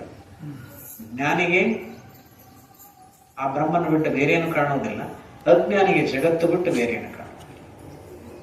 ಇಬ್ರು ಒಂದೇ ಕಡೆ ಇದ್ದಾರೆ. ಸುಜ್ಞಾನಿಗೆ ಆತ್ಮನ ಹೊರತಾಗಿ ಮತ್ತಾವುದು ಭಾಷಿಸುವುದಿಲ್ಲ. ಸುಜ್ಞಾನಿಗೆ ಏನ್ ಕಾಣೋದಿಲ್ಲ? ಆತ್ಮವನ್ನು ಬಿಟ್ಟು ಬೇರೇನು ಕಾಣುವುದಿಲ್ಲ. ಕೊಲ್ಲಲಿಕ್ಕೆ ಬಂದವರಲ್ಲಿನೂ ಅವರನ್ನೇ ಕಂಡ. ನಾವು ಗಾಂಧಿಯನ್ನು ಕೇಳ್ತೇವೆ, ಅವನನ್ನ ಕ್ಷಮಿಸು ಅಂತ ಹೇಳಿದಂತ ಗಾಂಧಿ. ಹೌದು, ಯೇಸು ಕ್ರಿಸ್ತನು ಹಾಗೆ ಹೇಳ್ತಾನೆ, ಅವನಿಗೆ ತಿಳಿದಿಲ್ಲ ನನ್ನನ್ನು ಕೊಲ್ಲುತ್ತಿದ್ದಾನೆ, ಅವನನ್ನ ಕ್ಷಮಿಸು. ಯೇಸುನನ್ನ ಕೊಲ್ಲಿಸಿದವನು ಅವನ ಆಪ್ತ ಶಿಷ್ಯನೇ, ಬೇರೆ ಯಾರು ಅಲ್ಲ. ಆದ್ರೂ ಅವನನ್ನ ಕ್ಷಮಿಸು ಅಂತ ಹೇಳಿ ಏನ್ ಕಂಡ? ಬ್ರಹ್ಮಭಾವವನ್ನೇ ಕಂಡ. ಬ್ರಹ್ಮವನ್ನೇ ಕಂಡ ಸಲುವಾಗಿ ಅವನನ್ನು ಕ್ಷಮಿಸು ಅಂತ ಕೇಳಿದ. ಅವನು ಬ್ರಹ್ಮನೇ, ಇದರ ಪ್ರಾರಬ್ಧವನ್ನು ಮುಗಿಸುವುದಕ್ಕಾಗಿ ಅವನು ಮಾಡಿದ ನಟನೆ ಅಷ್ಟೇ. ಕೊಲ್ಲುವವನು ನೀನೇ, ಕೊಲ್ಲಿಸಿಕೊಳ್ಳುವವನು ನೀನೇ, ನೀನಲ್ಲದೆ ಜಗದೊಳಗೆ ಮತ್ತಾರೂ ಇಲ್ಲ. ಯಾರು ಬರ ಹೇಳಿಲ್ಲಿ? ನನ್ನ ಕೊಲ್ಲಕ್ಕೆ ಯಾರು ತಾಕತ್ತದೆ ಹೇಳು? ಅವನೇ ನೀನು. ಅದಕ್ಕೊಬ್ಬ 30 ವರ್ಷ ತಪಸ್ಸಿದ್ನಂತ, ಮೌನವಾಗಿದ್ದ. ಹಿಂಗೊಂದು ಗಡಿರೇಖೆಯಲ್ಲಿ ಹೋದ, ಪಾಕಿಸ್ತಾನ ಮತ್ತು ಇಂಡಿಯಾ ಬಾರ್ಡರ್ ನಲ್ಲಿ ಹೋದ. ಇವನ ಅರೆಸ್ಟ್ ಮಾಡಿದ್ದಾರೆ. ಇವನು ಶಂಕಿತ ಆತ್ಮೀಯಿಂದ, ಶಂಕಿತ ವ್ಯಕ್ತಿ, ಅನುಮಾನಾಸ್ಪದ ವ್ಯಕ್ತಿ ಅಂತೇಳಿ ಬಂಧಿಸಿದ್ರು. ನೀನು ಯಾರು ಹೇಳು ಅಂತ ಹೇಳಿದ್ರು. ಅವ್ರು ಮೌನವಾಗಿದ್ನಲ್ಲ, ಮಾತಾಡ್ಲಿಕ್ಕೆ ಪ್ರಶ್ನೆನೇ ಇಲ್ಲ. ಅವನ ಮಾತು ಯಾಕೆ ಆಡಿದ್ದಿಲ್ಲ ಅಂದ್ರೆ, ಎಂದ ನೀನು ಕಾಣುತ್ತೆಯಲ್ಲ ಅಂದಿನವರೆಗೂ ನಾನು ಮಾತಾಡೋದಿಲ್ಲ ಅಂತ ಅವನು ಶಪಥ ಮಾಡಿದ್ದ. ನೀನು ಎಲ್ಲಿವರೆಗೂ ನಾನು ಕಾಣೋದಿಲ್ಲ ಅಲ್ಲಿವರೆಗೂ ನಾನು ಮಾತಾಡೋದಿಲ್ಲ. ಮೌನವಾಗಿದ್ದ ಅವನು. ಎಷ್ಟು ಹೇಳಿದ್ರು ನೀನು ಯಾರು ಅಂತ ಹೇಳ್ತಾ ಇಲ್ಲ ಅಂತಂದ್ಮೇಲೆ ನೀನು ಅನುಮಾನಾಸ್ಪದ ವ್ಯಕ್ತಿ, ನೀನು ಇರಬಾರ್ದು ಅಂತ ಹಿಂಗೆ ಬರ್ಚಿ ತಗೊಂಡು ಹಿಂಗೆ ಏರದಲ್ಲ. 30 ವರ್ಷ ಮೌನ ಇದ್ದಂತಹ ವ್ಯಕ್ತಿಗೆ ಹೀಗೆ ಇರದ ಮೇಲೆ ಅವನಂದ, ಅವನೇ ನೀನು ಅಂದವ. ಯಾರನ್ನ? मैं समझ गया वही तू है. ನಿಮಗ ಕಾಣಿಸಂಗಾರ? ಕಾಣಿಸ್ತಾರ? ಸುಮ್ಮನೆ ಹೇಳೋದಿಷ್ಟು ಸತ್ಸಂಗ ಕೇಳಿರಲ್ಲ, ಕಾಣಿಸಂಗಾರ ಬಂದು FIR ದರ್ಜ್ ಮಾಡ್ತಾರಿಂದ ನೀವು ಅಲ್ಲಿ ಯಾರನ್ನ ದರ್ಜ್ ಮಾಡ್ಯಾರ? ಅವಂದ ಎಂಥವನ್ ಕೊಂದ್ನಲ್ಲ ಅಂತ ಅವನಿಗೆ ಫೀಲ್ ಆಯ್ತು. ಏನಿದ್ರ ಅರ್ಥನೇ ಆಗ್ಲಿಲ್ಲ ಅವ್ರಿಗೆ. ಅವನೇ ನೀನು ಅಂದ್ರೆ ಏನಿದ? ಅವ್ರಿಗೇನ್ ಗೊತ್ತಿರ್ತದೆ? ಸೈನಿಕರಿಗೆ ಏನ್ ಗೊತ್ತದ? ಇಂದು ನಿನ್ನನ್ನ ನಾನು ನೋಡಿದೆ, ಬಸ್. ಇದು ಇದ್ರು ಅಷ್ಟೇ, ಹೋದ್ರು ಅಷ್ಟೇ. ಯಾಗಿರ್ಬೇಕು ಜ್ಞಾನ?